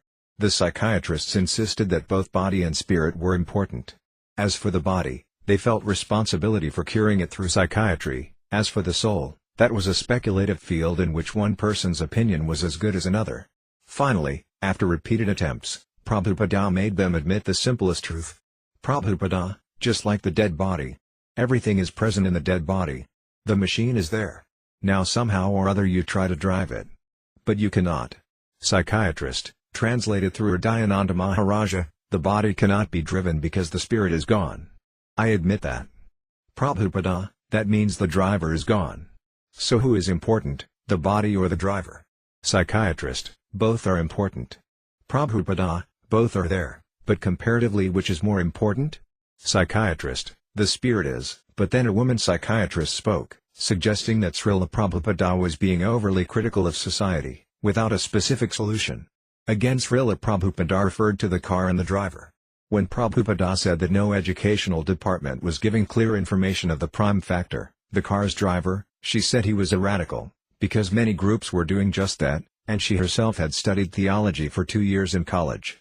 As on previous nights, the talk was tense, the guests unyielding in their refusal to accept the most elementary aspects of transcendental science. Śrīla Prabhupada was offering them instruction in Krishna consciousness, but he would not compromise. Śrīla Prabhupada intended to initiate many Venezuelan devotees, but there was a controversy over who was eligible. Those first initiates who had been in the movement for a year were expecting Brahmana initiation from him during his visit. But after the candidates had failed both the written and an oral exam on Krishna conscious philosophy, the temple leaders decided the devotees weren't qualified for second initiation at this time. When a lively discussion of the upcoming initiations occurred outside Prabhupada's door, Prabhupada came out into the hall. The devotees explained the situation, and he asked the temple president the devotees' qualifications. Well, Prabhupada, they go out on Sankirtana every day. Then why don't you give them your mercy? Prabhupada said. Prabhupada was teaching his leaders what it meant. It didn't mean being lenient or slack or allowing a devotee to break the rules and say it was all right. But it meant seeing the good the devotees were doing. Prabhupada said that in Kali Yuga if you see a spark of inclination to spiritual life in someone, then you have to fan it. And it is not sufficient either just to turn that spark into a small flame, but the devotee has to keep working with the conditioned soul until the flame is strong and going on its own. Prabhupada could understand that the devotees wanted to be initiated in his personal presence. It was not expected that he would come back. So he had asked that they be given mercy. They were distributing his books every day on Sankirtana, therefore they were extensions of their magnanimous spiritual master. So why not give them mercy? Another controversy arose over the candidates for sannyasa. This time Śrīla Prabhupada took the conservative position. Hridayananda Maharaja introduced Jagajivana and Mahavira to Śrīla Prabhupada as candidates for taking the renounced order. Jagajivana, Śrīla Prabhupada began methodically to defeat all our arguments. He gave the argument that Lord Chaitanya said sannyasa was not recommended in this age. I said, but Prabhupada, you said in your books that applies to Mayavadi sannyasa. Prabhupada's main argument was, if you don't have to take the risk, why take it? He gave the names of sannyasis who had fallen down. The devotee with me then presented the argument that Lord Chaitanya had taken sannyasa in order to help the people, so that they would respect him. On hearing that, Śrīla Prabhupada turned to Hridayananda Maharaja and laughed slightly. All he wants is fame, he said. He's interested only in fame. By this time I had forgotten that I even wanted to take sannyasa. I was completely satisfied just being there with Srila Prabhupada, and I said to him in a fit of devotion, actually, I wanted to take sannyasa, but if I could just be your servant, this is enough. In his initiation lecture, Prabhupada stressed Sravanam, or hearing about Krishna, as the most important item in devotional service. All these devotees present here, he said, they are not Indians. I have not brought them from India, neither have I bribed them. But by hearing only, they are now coming to God consciousness and becoming devotees. Therefore this Sravanam, or hearing, is very, very important. So all of you ladies and gentlemen present here, take advantage of hearing about God from this institution, and you also will become God conscious. Prabhupada compared Krishna to fire. To enter that state of fire one needs a high temperature, he said. One can transform wood into fire, but if he throws water on the wood, then he cannot ignite it nicely. Prabhupada compared sinful activities to wet wood, they prevent one from entering the fire of Krishna consciousness. Those who are habituated to all these sins, Prabhupada said, namely illicit sex, meat eating, intoxication, and gambling, to give up these habits may be a little painful in the beginning. But if you practice and pray to Krishna, he will help. It is not difficult to give up these habits. As soon as you give up this wetting process, this sinful life, then immediately you become 50% purified to approach God. Then by chanting Hare Krishna mantra you make further, more progress. And when you are completely free from all sinful reaction, then you will understand God and love Him. As in Mexico, Srila Prabhupada began using Spanish phrases in Caracas. When on a morning walk a woman greeted them saying, Buenos dias, Prabhupada asked what it meant. A few minutes later, as a group of joggers approached, Prabhupada called out, Buenos dias, and they replied, Buenos dias. On several occasions he used the Spanish words for soul, alma and superalma. One evening Hridayananda Maharaja entered Srila Prabhupada's room and found him alone, carefully reading the Spanish edition of the Krishna book, Krishna, La Suprema Personalidad de Dios. Srila Prabhupada. Hridayananda Maharaja exclaimed. You are reading in Spanish. Prabhupada smiled and said, for Krishna you can do anything. After a lecture in the temple, a woman who frequently attended expressed her doubt to Prabhupada. Hridayananda Maharaja, she says that at the temple there is much Maya and that the people who live in the temple are faulty. Prabhupada, and where there is no Maya? Tell me a place where there is no Maya, we shall go there. No, in the temple there is no Maya. Because I am in Maya, I am thinking the temple is Maya. Let us consider the Bhagavad Gita, Mamiva ye prapadyant Maya medam taranshite. For anyone who surrenders to me, he overcomes the influence of Maya. Therefore, those who are living in the temple are not in Maya. It was the last morning.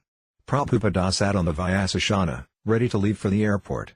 Beside him on the floor sat his orange travel bag. He spoke his last words, translated by Hridayananda Maharaja. So I thank you very much for your kindly receiving me in this temple, and I was very happy. My request is that you continue your devotional service very faithfully and rigidly. Then in this life you will be able to see Krishna face to face, that is a fact. So you follow the advices given by Rupa Goswami. Aha! The first thing is enthusiasm that I must see Krishna. You are seeing Krishna. The deity of Krishna and Krishna are not different. But even personally you can see, simply we have to continue the enthusiasm. Enthusiasm means to take things very seriously, utsahat, dharyat, and patiently. We are determined to go back to home, back to Godhead, so we should patiently follow the rules and regulations. So these are the 6 principles. Enthusiasm and firm determination and patience in executing the regulative principles. Tat karma pravardhanat. And sadovarte means behavior must be very honestly, no hypocrisy. Tat karma pravardhanat, sadhu sangha. And in the association of devotees. If you follow these 6 principles, namely enthusiasm, determination, patience, and executing the regulative principles, and keep yourself honest and in the association of devotees, if you follow these 6 principles, then your success is sure. So these are the 6 positive principles, Sadbhar Bhakti Prasadyati. By following these 6 principles, success is assured. Similarly, there are opposite number. What is that? Atyahara, eating too much. Atyahara, prayasa, prajalpa, talking nonsense, gossiping some subject matter which has no concern with Krishna consciousness. We are accustomed to do that, we should avoid it. Atyahara prayasas ca prajalpo niyamagraya. Niyamagraya means simply make a show of the rules and regulations but not actually realize them. And loyam, to become very greedy, and janasangas ca, Mixing with persons who are not devotees. These 6 things should be avoided, and the first things should be followed, then your success in devotional service is sure. Prajulpa, unnecessary gossiping. Just like people are wasting time taking one newspaper and talking for hours. These things should be avoided. And to associate with non-devotees, and greediness, these things should be avoided. Achahara prayasas ca prajulaponiamagraha, janasangas ca lolyam ca sadburbhaktar vinasiyati. If you indulge in these 6 items, then your devotional service will be finished. And the first 6 principles means yutsahad niskayad haryat tat tat karma pravartanat, sadhusangat sadovarte sadburbhakti prasadyati. By these 6 principles you will advance, and by the other 6 principles you will fall down. So under the guidance of your leaders in this temple, especially Hridayananda Maharaja, you follow. One life just take a little trouble. It is not trouble, it is very happy life. But because we are accustomed to these material habits, we think it is trouble. No, it is not trouble. It is very pleasing. Susukam kardam avyayam. To execute devotional service is very pleasing. Thank you very much. Hare Krishna. Miami, February 25, 1975. The Miami Temple was located on 2.5 acres in suburban Coconut Grove. On the property were several large banyan trees, and flowers and tropical vines grew along the fencing surrounding the property. To Śrīla Prabhupāda the climate was similar to India. As he was entering the temple room on his arrival, Prabhupāda noticed an adjoining room housing tulasi plants, and he entered. Śrīla Prabhupāda smiled to see the room crowded with very healthy tulisis in large pots. He then entered the temple room. Once again Śrīla Prabhupāda beheld Gauranitai as the worshipable deity. He had just come from Caracas, where the same 2 transcendental brothers were the presiding arc of the great incarnations. It was mid-afternoon, and Śrīla Prabhupāda sat on the Vyasasana and addressed the 20 or so devotees who had gathered in Miami for his arrival. It is a great fortune for you, Śrīla Prabhupāda began. Sri Chaitanya Mahaprabhu appeared for delivering all kinds of fallen souls in this age. Śrīla Nautama Dāsa Thakur sings, Papi Tapi Yada Shilo, Hari Namudarilo, Tarasaksi Jagai Madhai. So, Brajendra Nandaniye, Sasi Sutta Hoilo Se, Balarama Hoilo Nitai. The same Krishna and Balarama. Krishna has appeared as the son of Mother Sasi, and Balarama has appeared as Nityananda. Their business is to deliver all fallen souls, especially in this age, Kali Yuga. So Chaitanya Mahaprabhu's mission was that he should be present by his name, by his form, by his pastimes, in every town and village of the world. And you are fulfilling his mission. So undoubtedly you will be blessed, and you will get Krishna's mercy through the mercy of Chaitanya Mahaprabhu. To understand Krishna is not so easy thing. Śrīla Prabhupāda emphasized the difficulty of attaining spiritual knowledge in the material world. Recalling a recent talk with a psychiatrist in Caracas, he told how the man had adamantly refused to understand the existence of the soul. So the devotees were fortunate. Sri Chaitanya Mahaprabhu, Prabhupada continued, speaking slowly, out of his great compassion for the fallen souls, he appeared. Krishna comes also. But Krishna is not so liberal. Krishna makes conditions that first of all you surrender, then I take charge of you. But Chaitanya Mahaprabhu is more compassionate than Krishna, although Krishna and Chaitanya Mahaprabhu are the same thing. By Chaitanya Mahaprabhu's mercy we are so easily understanding Krishna. That Chaitanya Mahaprabhu is present here. You worship him. It is not very difficult. Yajne Sankirtana prayer Yajandi Hai Sumedasa. Krishna Varnam Tvasakrsnam Sangopan Gastra Parsadam, Yajne Sankirtana. You simply chant Hare Krishna mantra, and whatever you can, offer Chaitanya Mahaprabhu. He is very kind. He does not take offense. Radha Krishna worship is a little difficult. We have to worship with great awe and veneration. But Chaitanya Mahaprabhu has voluntarily come to deliver the fallen souls. Śrīla Prabhupada continued explaining the mercy of Lord Chaitanya. Lord Chaitanya does not accept any offense from his worshippers, and he is pleased just by your dancing and chanting, the easiest process for God realization. So as far as possible, Prabhupada requested, if possible 24 hours, if that is not possible, at least 4 times, 6 times, chant the Hare Krishna mantra before Chaitanya Mahaprabhu, and you will get success in your life. So I am very glad that you are worshipping Chaitanya Mahaprabhu, Nityananda Prabhu. So continue to do this. There is no need of installing Radha Krishna, at least at the present moment. When you become more advanced in spiritual consciousness, then you can establish. But even if you do not establish, it does not matter. Chaitanya Mahaprabhu is sufficient. Sri Krishna Chaitanya Radha Krishna Nayanya. Chaitanya Mahaprabhu is combination of Radha Krishna. In one place you worship Radha and Krishna. So I see this place is very nice, and you are also very nice. Take advantage of this opportunity and go on chanting Hare Krishna mantra and worship Lord Chaitanya Mahaprabhu. He will bless you sufficiently to become successful in getting shelter at the lotus feet of Radha and Krishna. Śrīla Prabhupāda stayed in the house next door to the temple, in several rooms prepared for him. In the living room an altar was set up, and to the right and left of the altar were potted tulasi plants in white straw baskets. On the wall hung a large poster of Lord Krishna speaking to the despondent Arjuna. Traveling such a great distance from South America to leave again after a day or two was a real test whether Prabhupada could follow his usual schedule while in Miami. But he did. As usual, he took rest that evening and rose about 1 a.m., translating and commenting on Srimad Bhagavatam in the same room he had slept in. Wherever he was, Śrīla Prabhupada was always steady, with Krishna. As he had once commented, "No place is my home. My home is at the lotus feet of Krishna."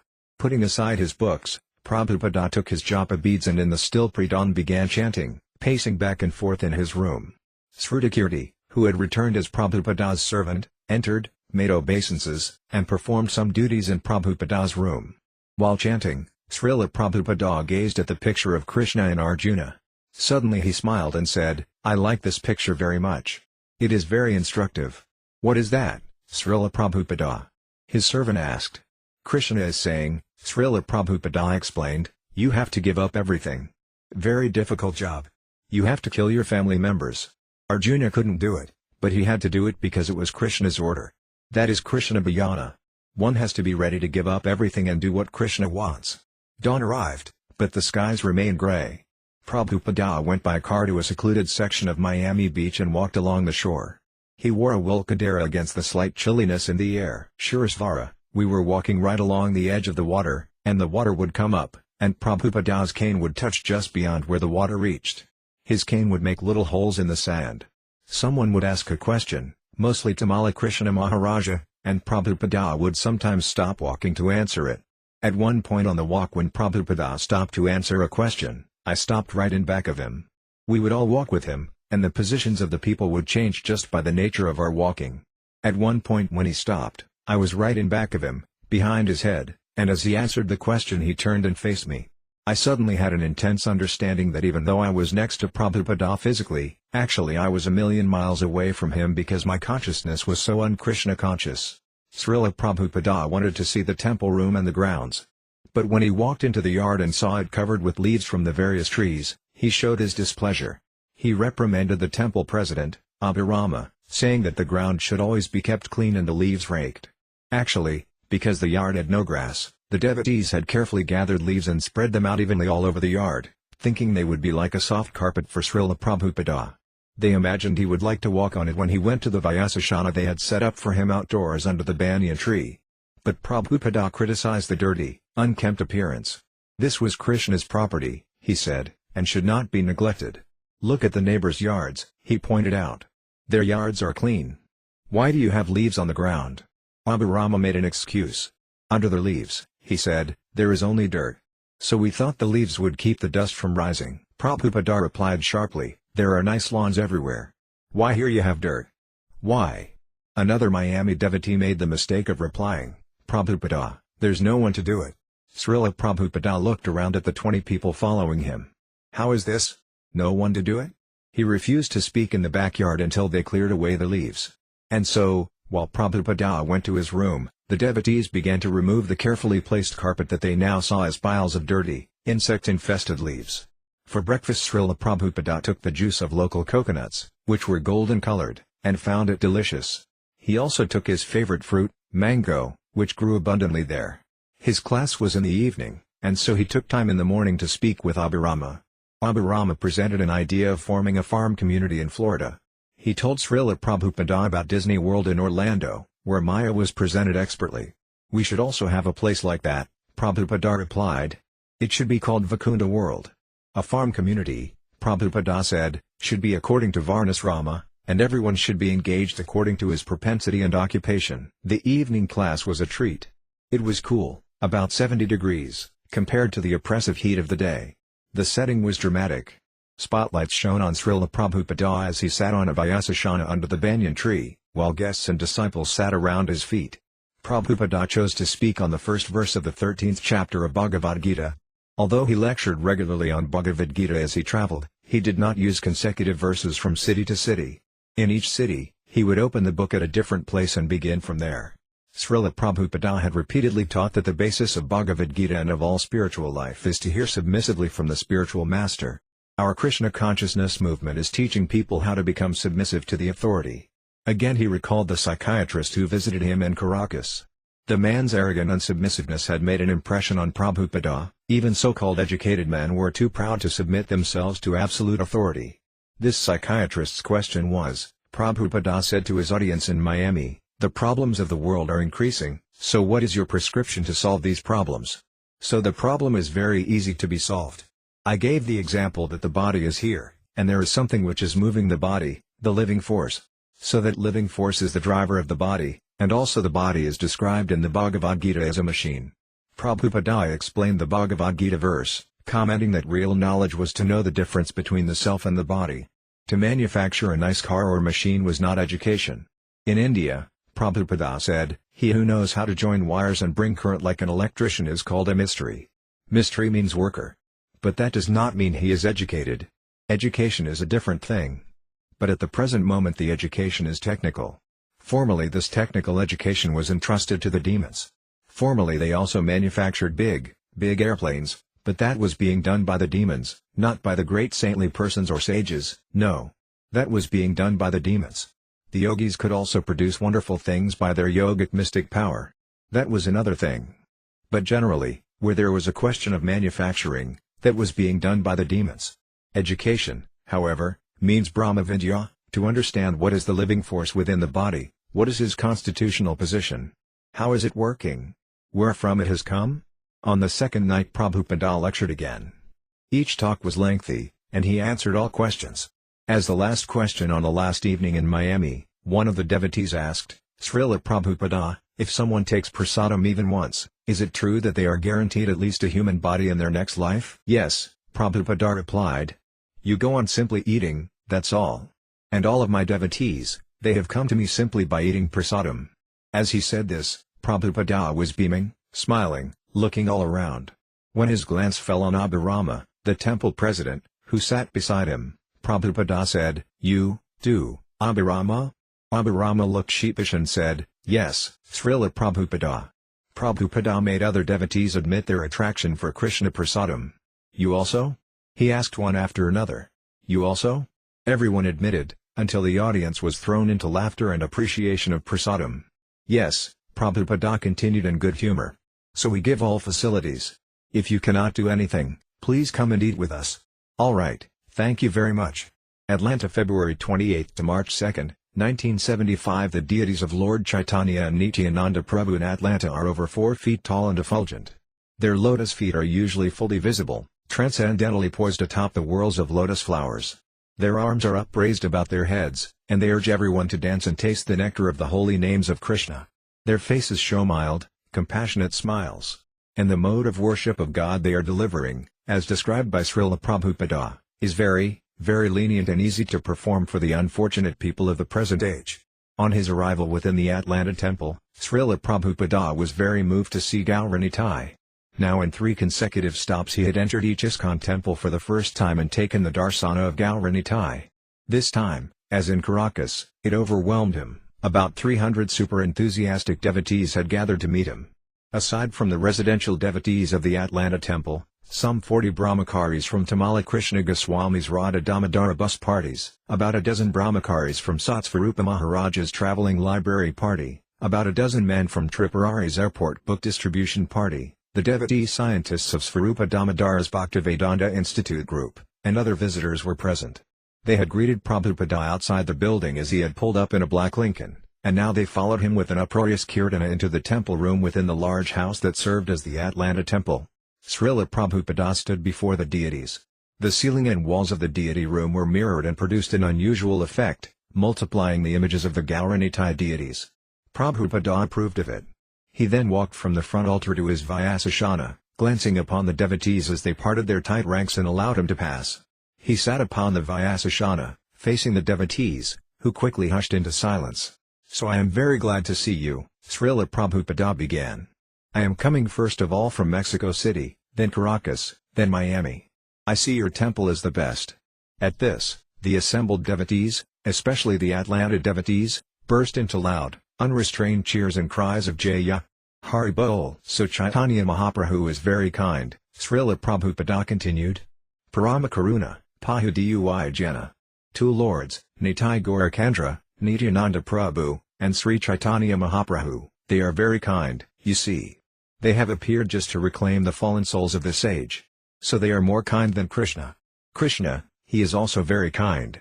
He comes to deliver, but Krishna demands, first of all surrender. But Chaitanya Mahaprabhu does not demand." At this point, Śrīla Prabhupāda became overwhelmed with transcendental emotion.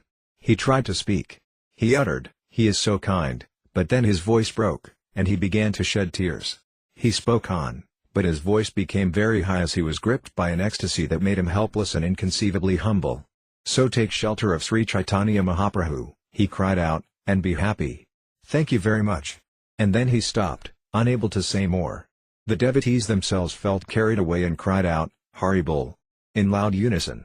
Then, as if commanded, they all bowed down and uttered obeisances. Nama Om Visnupadaya. Śrīla Prabhupāda's arrival address was thus completed in 2 minutes, and he motioned to his servant that he wanted to go. The devotees were stunned at his brief, powerful entry. That same evening Prabhupada came down again from his room. Again he sat on his Vyasasana and said he would teach a song, Parama Karuna. He started chanting slowly with his karatalas, and the devotees tried to follow, although few knew the song. Parama Karuna, Pahu Dui Jana, Nitai Gauracandra Sabha Avatara Sara Siramani, Kevala Anandakanda. After a few moments, he asked devotees to play along with him on mranga. A few tried, but no one seemed able to find the right beat. Śrīla Prabhupāda then stopped them and said he would show the right drum pattern. He had a devotee rewind the tape recorder that had just recorded Prabhupada playing karatalas and chanting, so that he could accompany himself. The devotees were especially surprised, since no one could remember exactly how long it had been since he had played the mranga. The devotees produced one old mranga, but it sounded dead.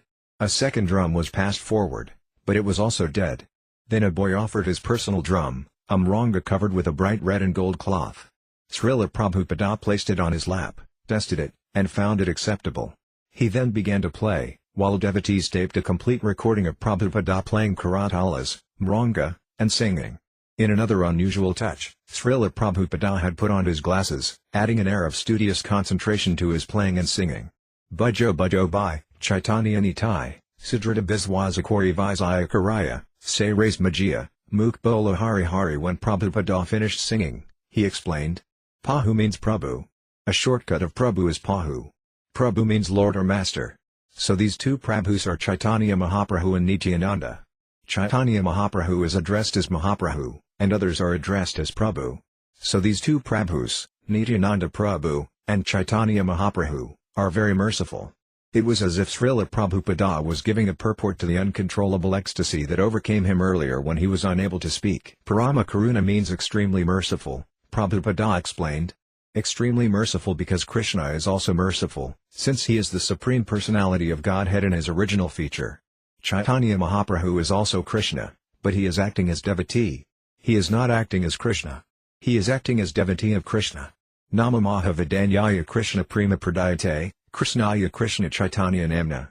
Śrīla Prabhupada then quoted the verse by Sarvabhauma Bhattacharya further describing the mercy of Lord Chaitanya.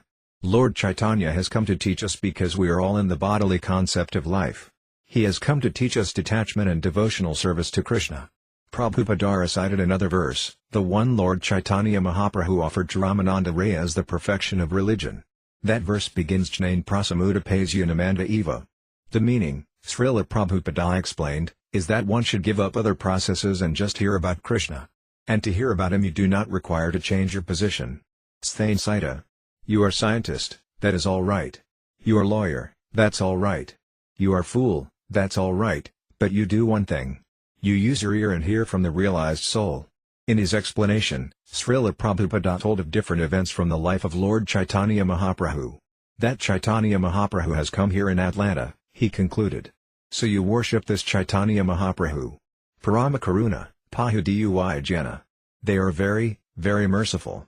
A little service will enhance your devotional service to a larger scale. The next morning devotees rushed to accompany Srila Prabhupada on a walk in Piedmont Park. Book distributors from Tripurari's party as well as the library party men went along to ask Srila Prabhupada questions. The weather was unusually cold.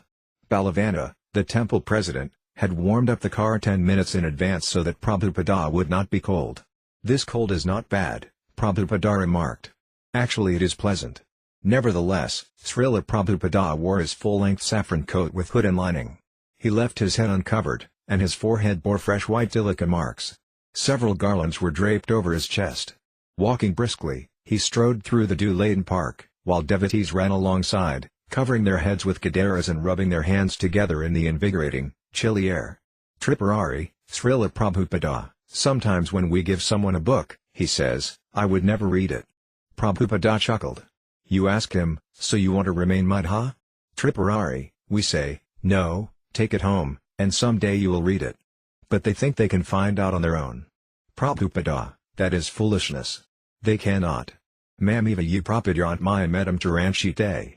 As they walked, Prabhupada noticed a big sign by the lake marked "No swimming." "Oh," Prabhupada remarked, "who is going to swim now?"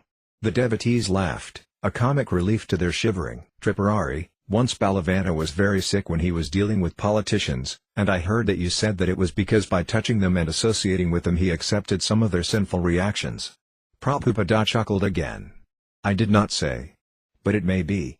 Tripurari, "So I was wondering, sometimes our men on Sankirtana are shaking hands." Prabhupada, "If you are on Sankirtana, you cannot be infected. If somebody is infected, then preaching will stop.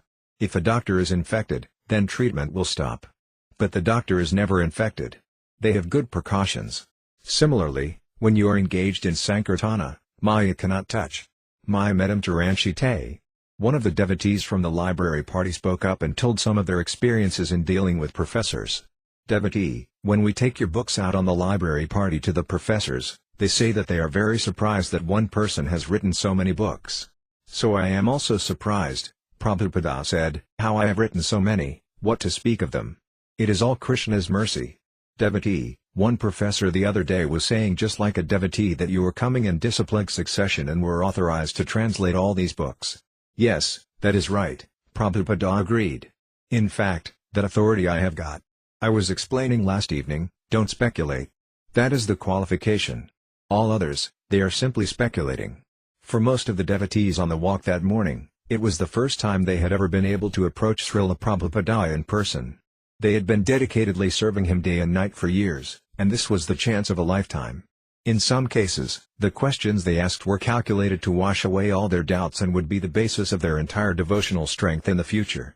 In this mood one of the library party distributors, Mahabodhi, moved in close beside Prabhupada. "Srila Prabhupada," Mahabodhi said, "in my service I have to always meet many educated people, much more educated than I am. So we are trying to present the philosophy. But I'm not so inclined to study all your books. I'm just not scholarly inclined." Prabhupada laughed and replied, "Just pray to Krishna then. Kesam satata yuktanam bhajatam priti purvak, pray like this to Krishna every day. My dear Krishna, please give me the intelligence so that I may be able to become empowered." On the second day of Prabhupada's jam-packed stay in Atlanta, the devotee scientists wanted to see him. Srila Prabhupada had already given his PhD disciple Satsvarūpa Damodara many instructions on defeating the atheistic theories of the scientists, and Satsvarūpa Damodara had written a small book, The Scientific Basis of Krishna Consciousness, which pleased Srila Prabhupada very much. Now Satsvarūpa Damodara, Siddhaputa, and other PhD scientists who had become Srila Prabhupada's initiated disciples gathered in Atlanta to get his darsana and further advice. They also hoped to hear Srila Prabhupada talk with some guests they had invited from the scientific world.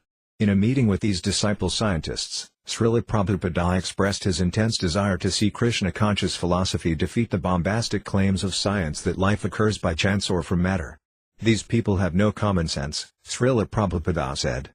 "And they all pass as scientists. That we must protest, because we are servants of God. We are not servants of scientists. Call them directly rascal. We are not a scientist, but we speak from common sense. That's all. So many people are being misled by these scientists and politicians." Srila Prabhupada commented that the creation is already created, and therefore the scientists should get no credit in their latest attempts to imitate the creation with their test tube babies.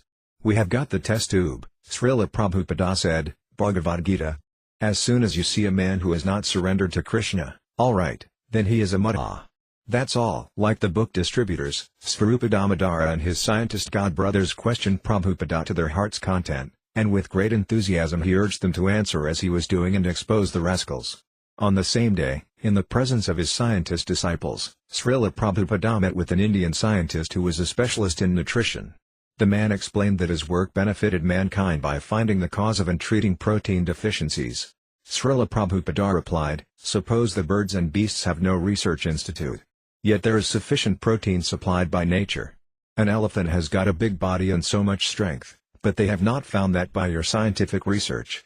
The nature is supplying. Prakrite kriyamanani gune karmani sarvasha. It is being done. Why you are wasting time in this way?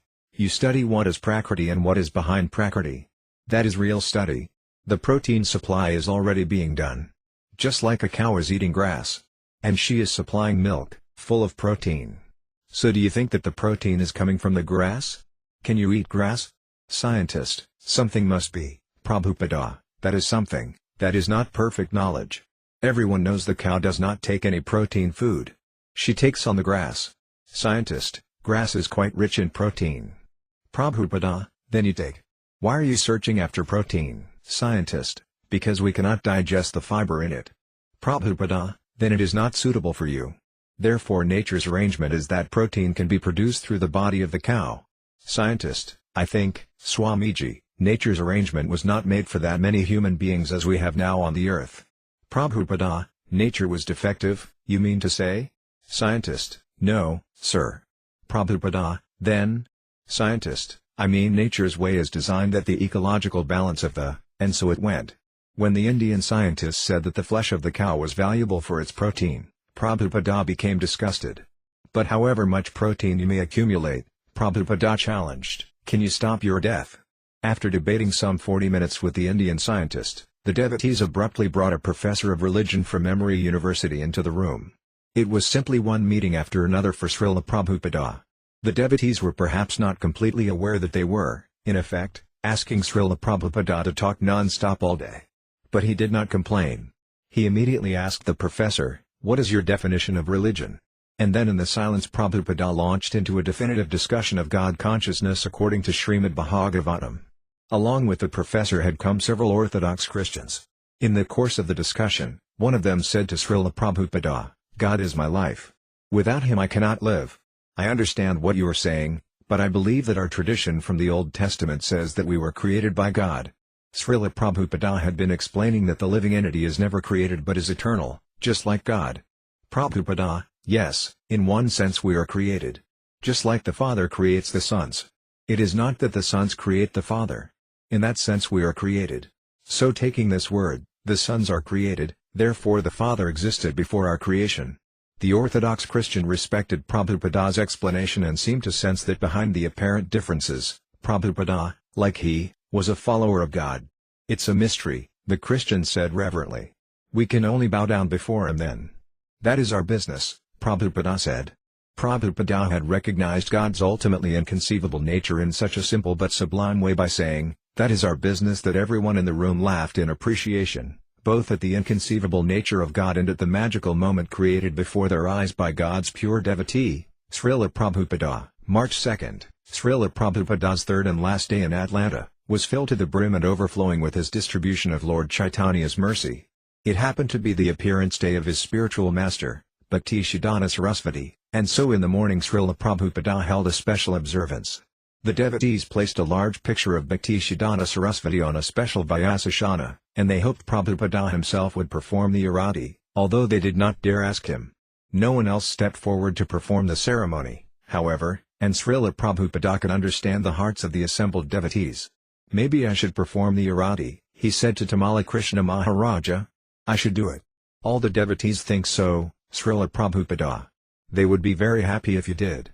Yes, I will do it.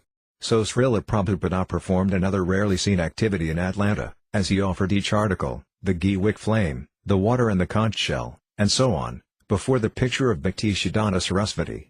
That morning Srila Prabhupada spoke about serving the spiritual master in separation. You should always pray, Prabhupada said, that only by the grace of the spiritual master we achieve the grace or mercy of Krishna. This is the meaning of Vyasa Puja. As far as possible we have tried to give you instruction books. But remain always faithful to the spiritual master and try to understand Krishna. Any other so-called understanding is simply a waste of time.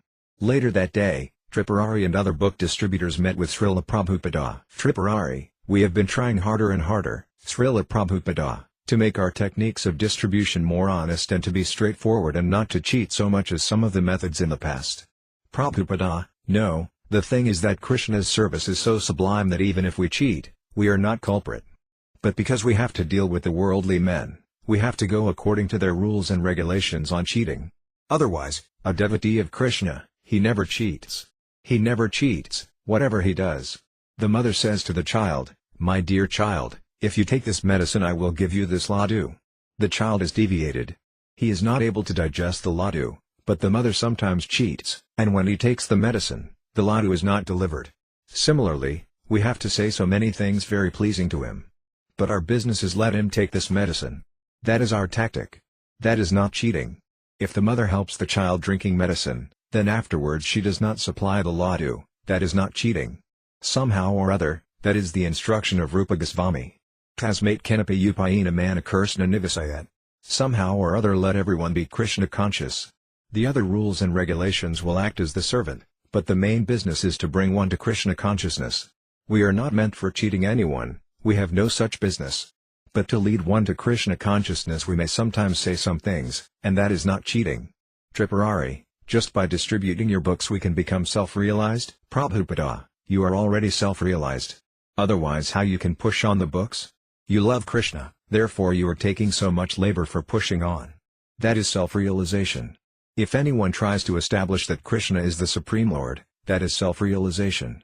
Tripurari, sometimes the devotees ask if they can take birth again distributing books for you. Prabhupada, very good. That is real devotion. A devotee does not want to go to Vaikuntha or any liberation. They are satisfied with service. That is pure devotion. And distributing books for the benefit of going to Krishna, that is selfishness. But I want to simply distribute the books without any remuneration, without any personal desire. That is pure devotee. Prahlada Maharaja says, I do not wish to go to Vaikuntha unless I take all these rascals with me.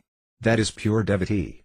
Tamala Krishna Goswami, at that time I took the liberty to introduce many devotees from our Radha Damodara party to Srila Prabhupada, because I had an intimate relationship with Prabhupada in India that carried over also in America, and I felt that he would personally want to meet all the devotees on our party. So one by one every devotee from our party, only about half of our party was there, say about 40 devotees, was introduced to Prabhupada.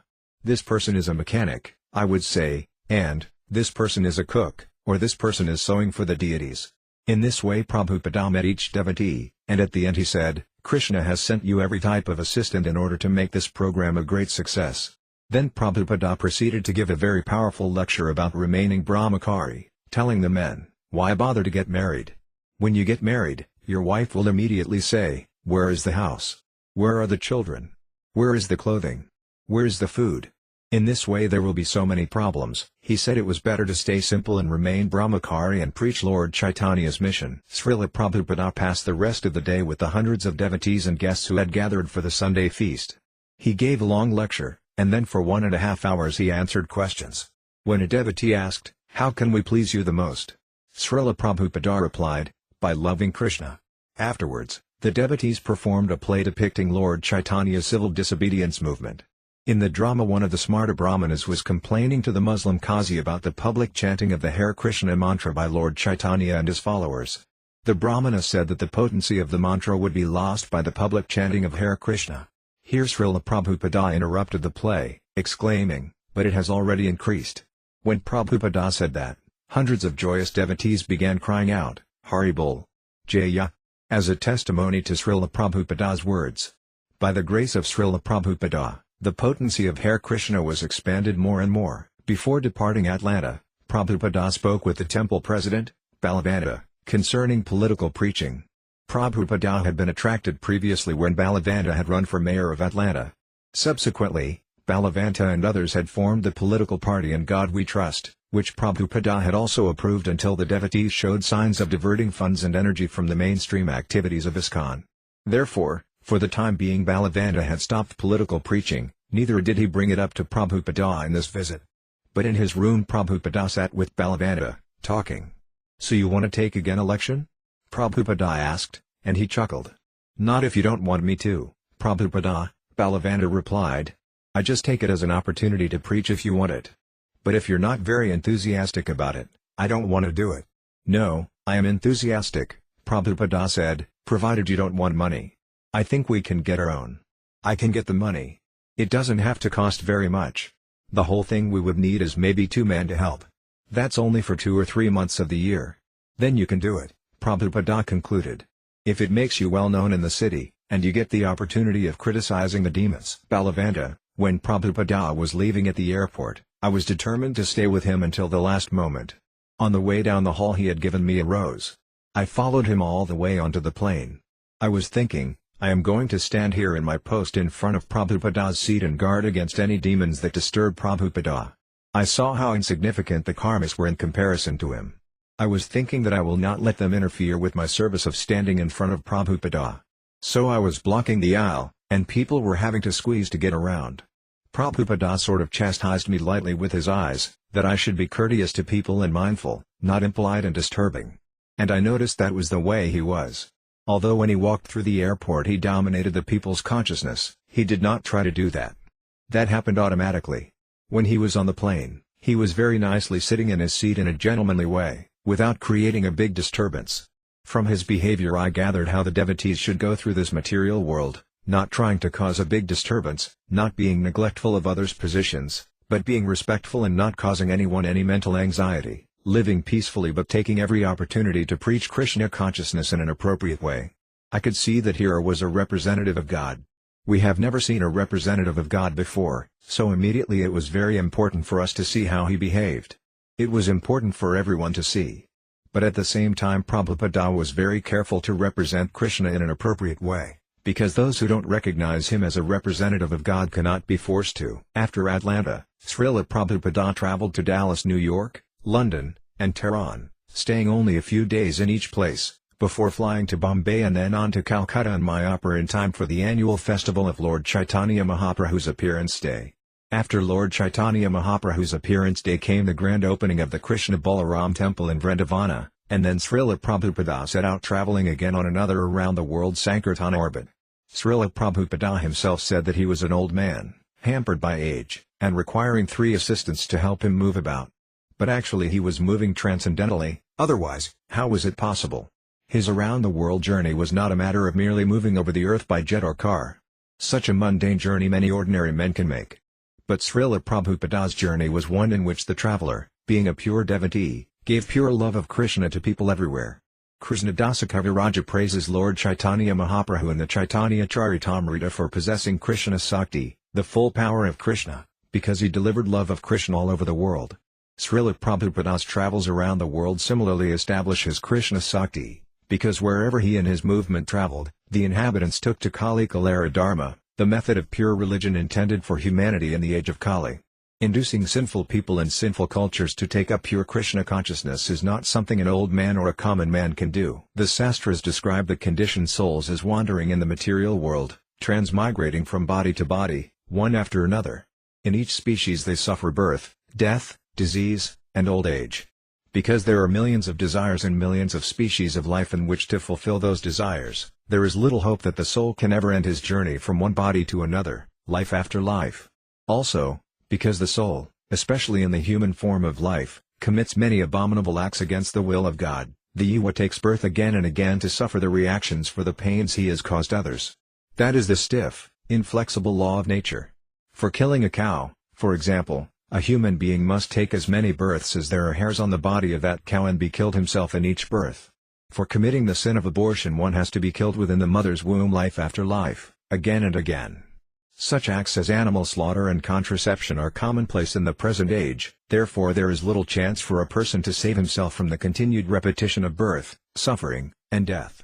But Srila Prabhupada's preaching contained the potency to deliver any sinful person from such perpetual sufferings, and this is the real significance of Prabhupada's traveling. Not understanding the facts of karma or the pure devotee's power to deliver a person from karma, people misunderstood Prabhupada to be, at best, the pious representative of an Indian religion. Krishna declares in Bhagavad Gita, "Give up all religion and just surrender to me. I will release you from the reactions to your sins. Do not worry." But only by the merciful intervention of the pure devotee does Krishna pardon our sins. And because most sinful people are not seeking relief unless the pure devotee comes to deliver them, their lives are hopeless. If externally it appeared that Srila Prabhupada was suffering from old age and from his constant traveling, or if sometimes Srila Prabhupada described himself as an old man unfit for such rigorous traveling, then we should take this as a further indication that Srila Prabhupada endured much austerity to carry the message of Krishna throughout the world. But internally he was always thinking of Krishna, and therefore he was not disturbed. The order of his spiritual master impelled him to travel. And his travels bore great fruit, so much so that by 1975 he was traveling not as a lone pioneer but as the Founder-Ācārya of a large world religion. The International Society for Krishna Consciousness was being more and more appreciated as the movement of pure devotional service to God, a movement available for men in all religions and lands who hanker for pure worship and pure service unto the personality of Godhead. As the authorized representative of Lord Chaitanya, Srila Prabhupada had a special insight into the great leniency and compassion of Lord Chaitanya in delivering the fallen. As stated in the Brihadaranyaka Purana, only by chanting the holy name, only by chanting the holy name, only by chanting the holy name can persons be saved in the age of Kali. There is no other way. Srila Prabhupada realized this verse by practical experience, as he saw firsthand the mercy of Lord Chaitanya at work. Therefore, when Prabhupada would arrive at an ISKCON temple and come before Lord Chaitanya and Lord Nityananda who stand on the temple altar, he would sometimes become overwhelmed by the mercy of the Lord and be unable to check his own ecstatic loving emotions. Srila Prabhupada was very dear to Krishna, and certainly Lord Chaitanya Mahaprabhu observed Srila Prabhupada's preaching and traveling activities, perhaps in the same mood in which he heard the compassionate prayer of Vasudevadatta. As expressed in Chaitanya Charitamrita, when Sri Chaitanya Mahaprabhu heard Vasudevadatta's statement, his heart became very soft. Tears flowed from his eyes, and he began to tremble. As Srila Prabhupada has described Vasudevadatta, who wanted to save all the conditioned souls of the universe, so I would also like to describe Srila Prabhupada, not out of partiality, but on the evidence of Prabhupada's life and teachings and on the strength of Sastra. A Vaisnava is so liberal that he is prepared to risk everything to rescue the conditioned souls from material existence. He was a most exalted personality who wanted to show mercy upon conditioned souls. He was a Vaisnava, Paradukadukhi, very much aggrieved to see others suffer. One who executes Sri Chaitanya Mahaprabhu's mission must be considered to be eternally liberated. He is a transcendental person and does not belong to this material world. Such a devotee engaging in the deliverance of the total population is as magnanimous as Sri Chaitanya Mahaprabhu himself. Such a personality factually represents Sri Chaitanya Mahaprabhu because his heart is always filled with compassion for conditioned souls. cc. Madhya 15.163, Purport, Library Srila Prabhupada līlāmṛta Volume 2 Forward to the first printing of Srila Prabhupada līlāmṛta, Volume 5, Chapters 37-44 Volume 5 of Srila Prabhupada līlāmṛta covers the time from March of 1971 to April of 1975. During this period, Swami Bhaktivedanta traveled extensively, overseeing the rapid expansion of ISKCON. Although Swami Bhaktivedanta's American and European disciples had already been introduced to Indian food and dress along with Vaisnava devotion, they had not yet learned how to live in India.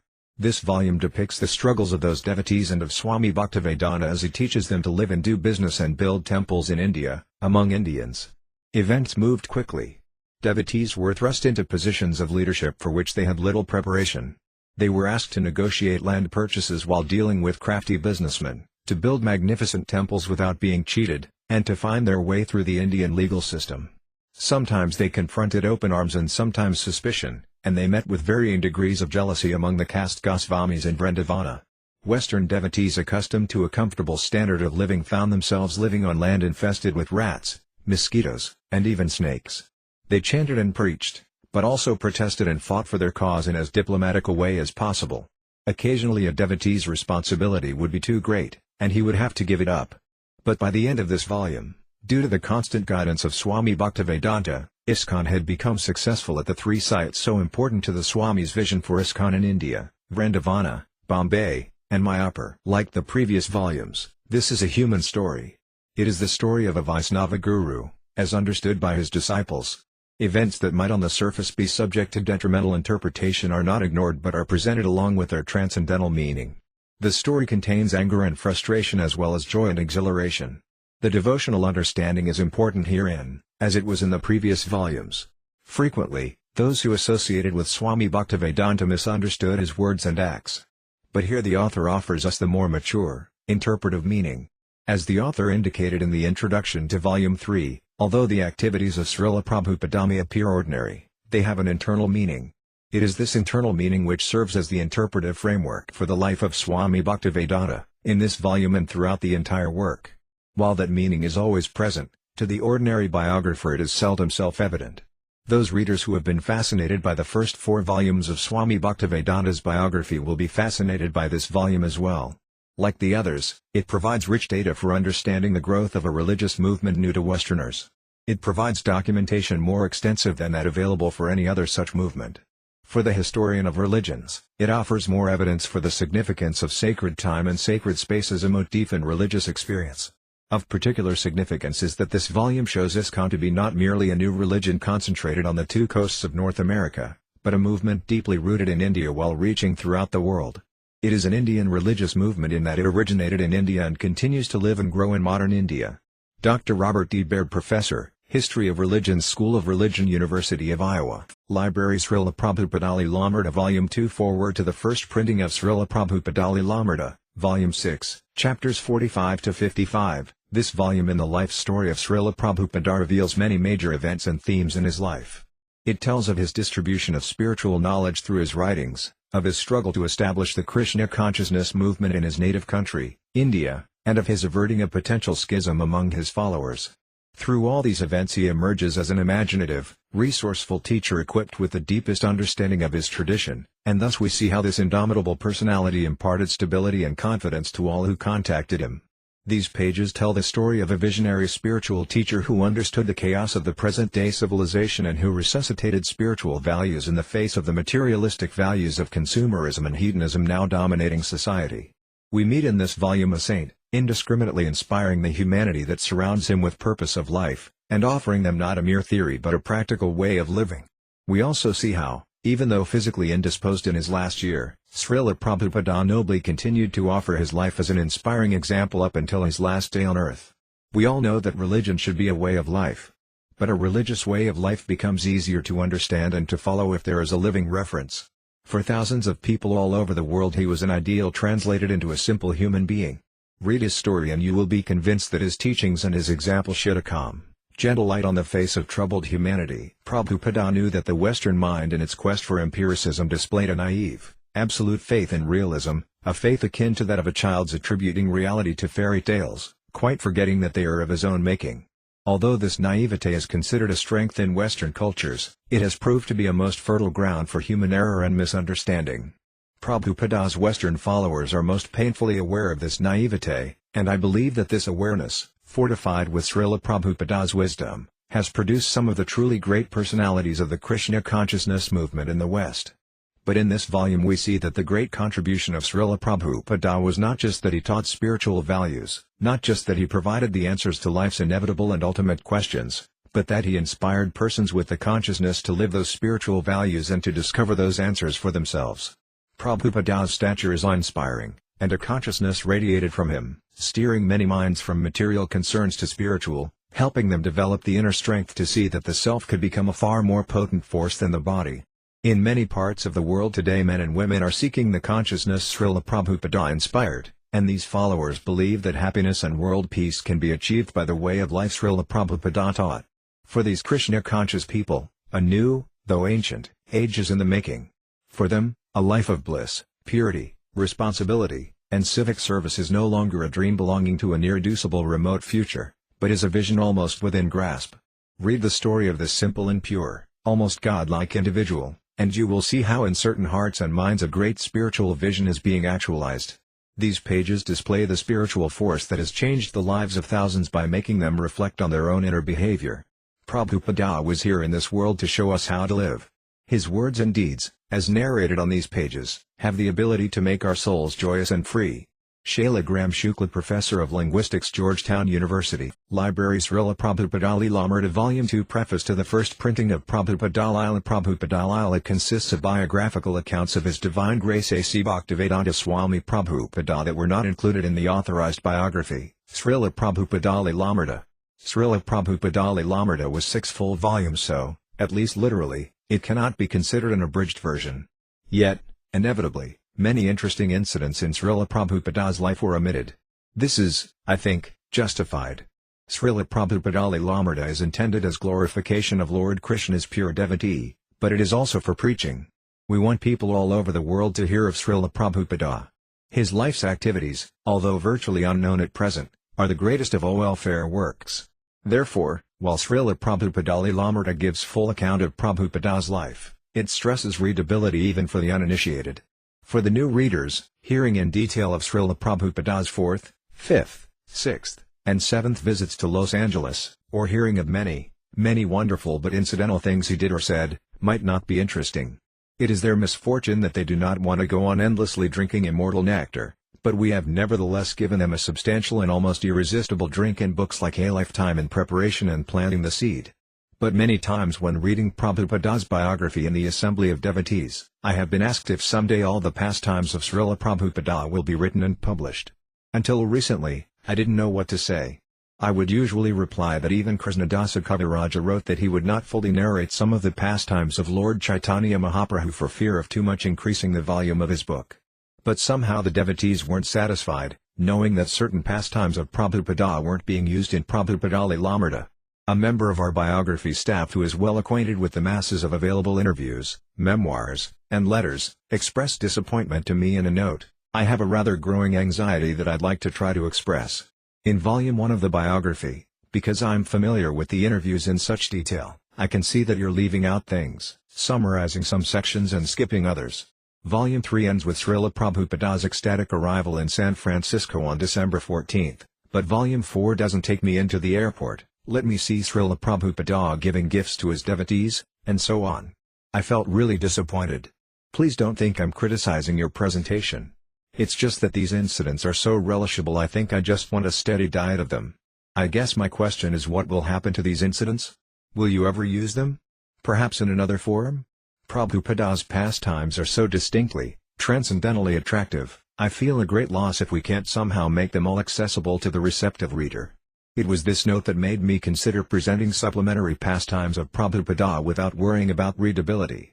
For the sincere devotee, all authentic accounts of the life of the pure devotee are inspiring, instructive, relishable, and eternal. The devotees know the secret as stated in Srimad Bhagavatam. Drink deep this nectar, O men of piety, and you shall be taken from this mortal frame. In a purport of Chaitanya Charitamrita, Prabhupada wrote, besides Satsvarūpa Damodara and Raghunatha Dāsa Goswami, there were many others who also recorded Sri Chaitanya Mahaprabhu's activities. Srila Bhaktisiddhanta Sarasvati Thakur believes that the people of the world would benefit greatly if such notes were available. It is a most unfortunate situation for human society that none of these notebooks are still extant. Antya Lila 14.8, purport. Prabhupada has also told us that Raghunatha Dāsa Goswami, when living at Radhakunda after the disappearance of Lord Chaitanya Mahaprabhu, would narrate Lord Chaitanya's pastimes 2 hours daily for the pleasure of the Vaisnavas, including Krishna Dāsa Kaviraja. Therefore I humbly offer this first volume of supplementary pastimes of Śrīla Prabhupada, praying for the blessings of the Vaisnavas and for the mercy of Śrīla Prabhupada. Our only motive is to increase the chanting and hearing and following of the precepts and life of the Jagat Guru, His Divine Grace A.C. Bhaktivedanta Swami Prabhupada. Satsvarūpa Dāsa Goswami, January 20, 1981, British Columbia. Library. Śrīla Prabhupada līlāmṛta Volume 2, Introduction to the first printing of Prabhupada Lila. The subtitle of Prabhupada Lila, Additional Pastimes of His Divine Grace A.C. Bhaktivedanta Swami Prabhupada, explains the nature of this work. Prabhupada Lila contains additional biographical descriptions of His Divine Grace A.C. Bhaktivedanta Swami Prabhupada which were not included in the authoritative 6-volume work, Śrīla Prabhupada līlāmṛta. In compiling Prabhupada Lila, we employed the same methods of research and treatment which we used in compiling Śrīla Prabhupada līlāmṛta.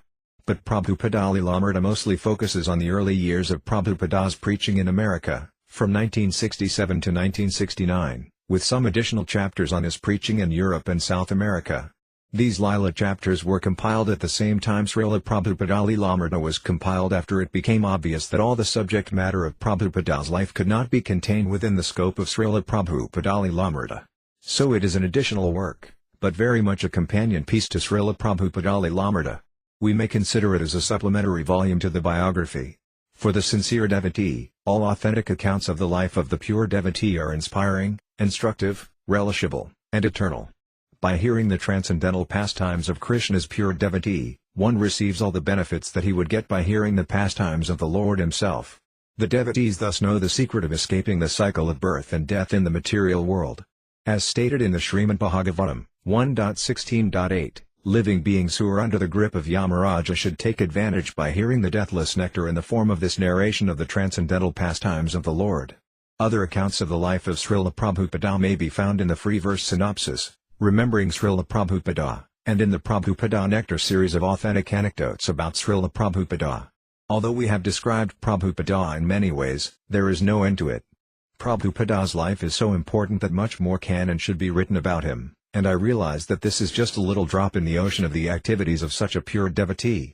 It is my hope that these books, as well as those of other disciples and followers of Prabhupada, will inspire the world to follow this great teacher, to relish his instructions, and to take up Krishna consciousness.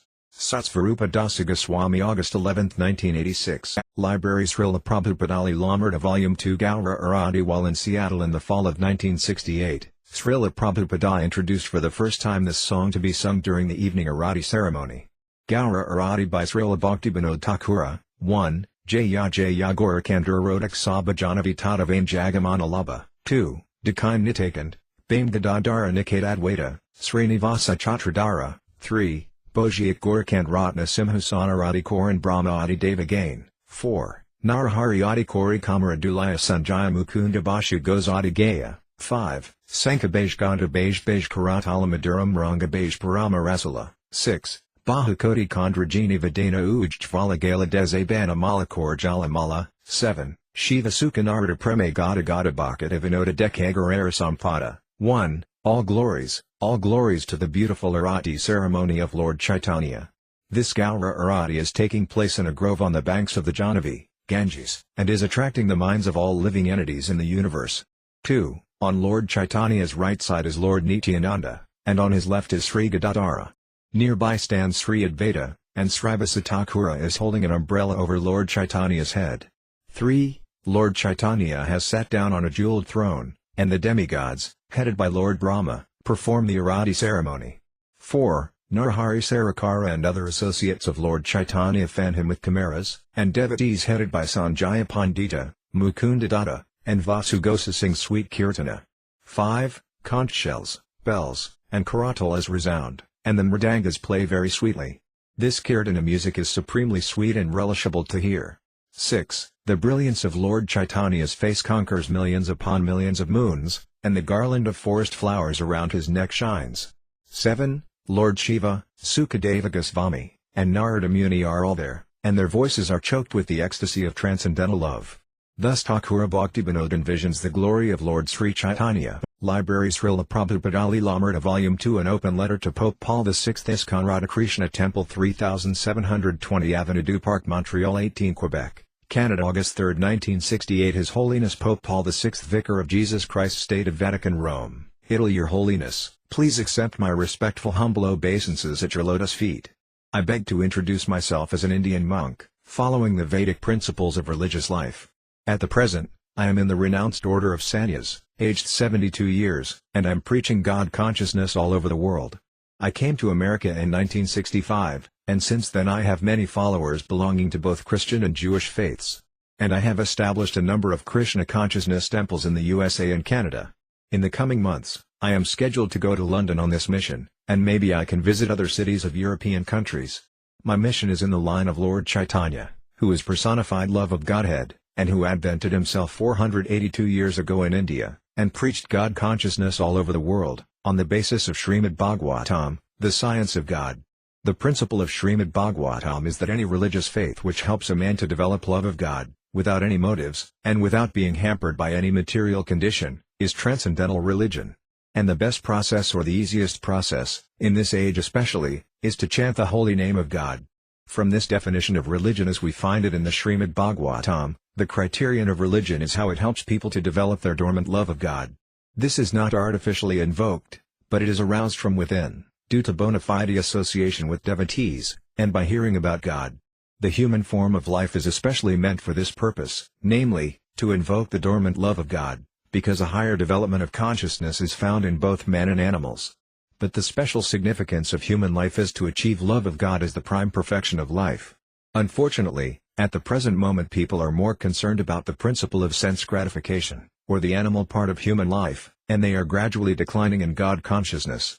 This tendency is very much increasing, and because Your Holiness is the head of a great religious sect, I think we should meet together and chalk out a program for cooperation. Human society cannot any longer be allowed to continue a godless civilization at the risk of decreasing truthfulness, hygienic principles and mercifulness.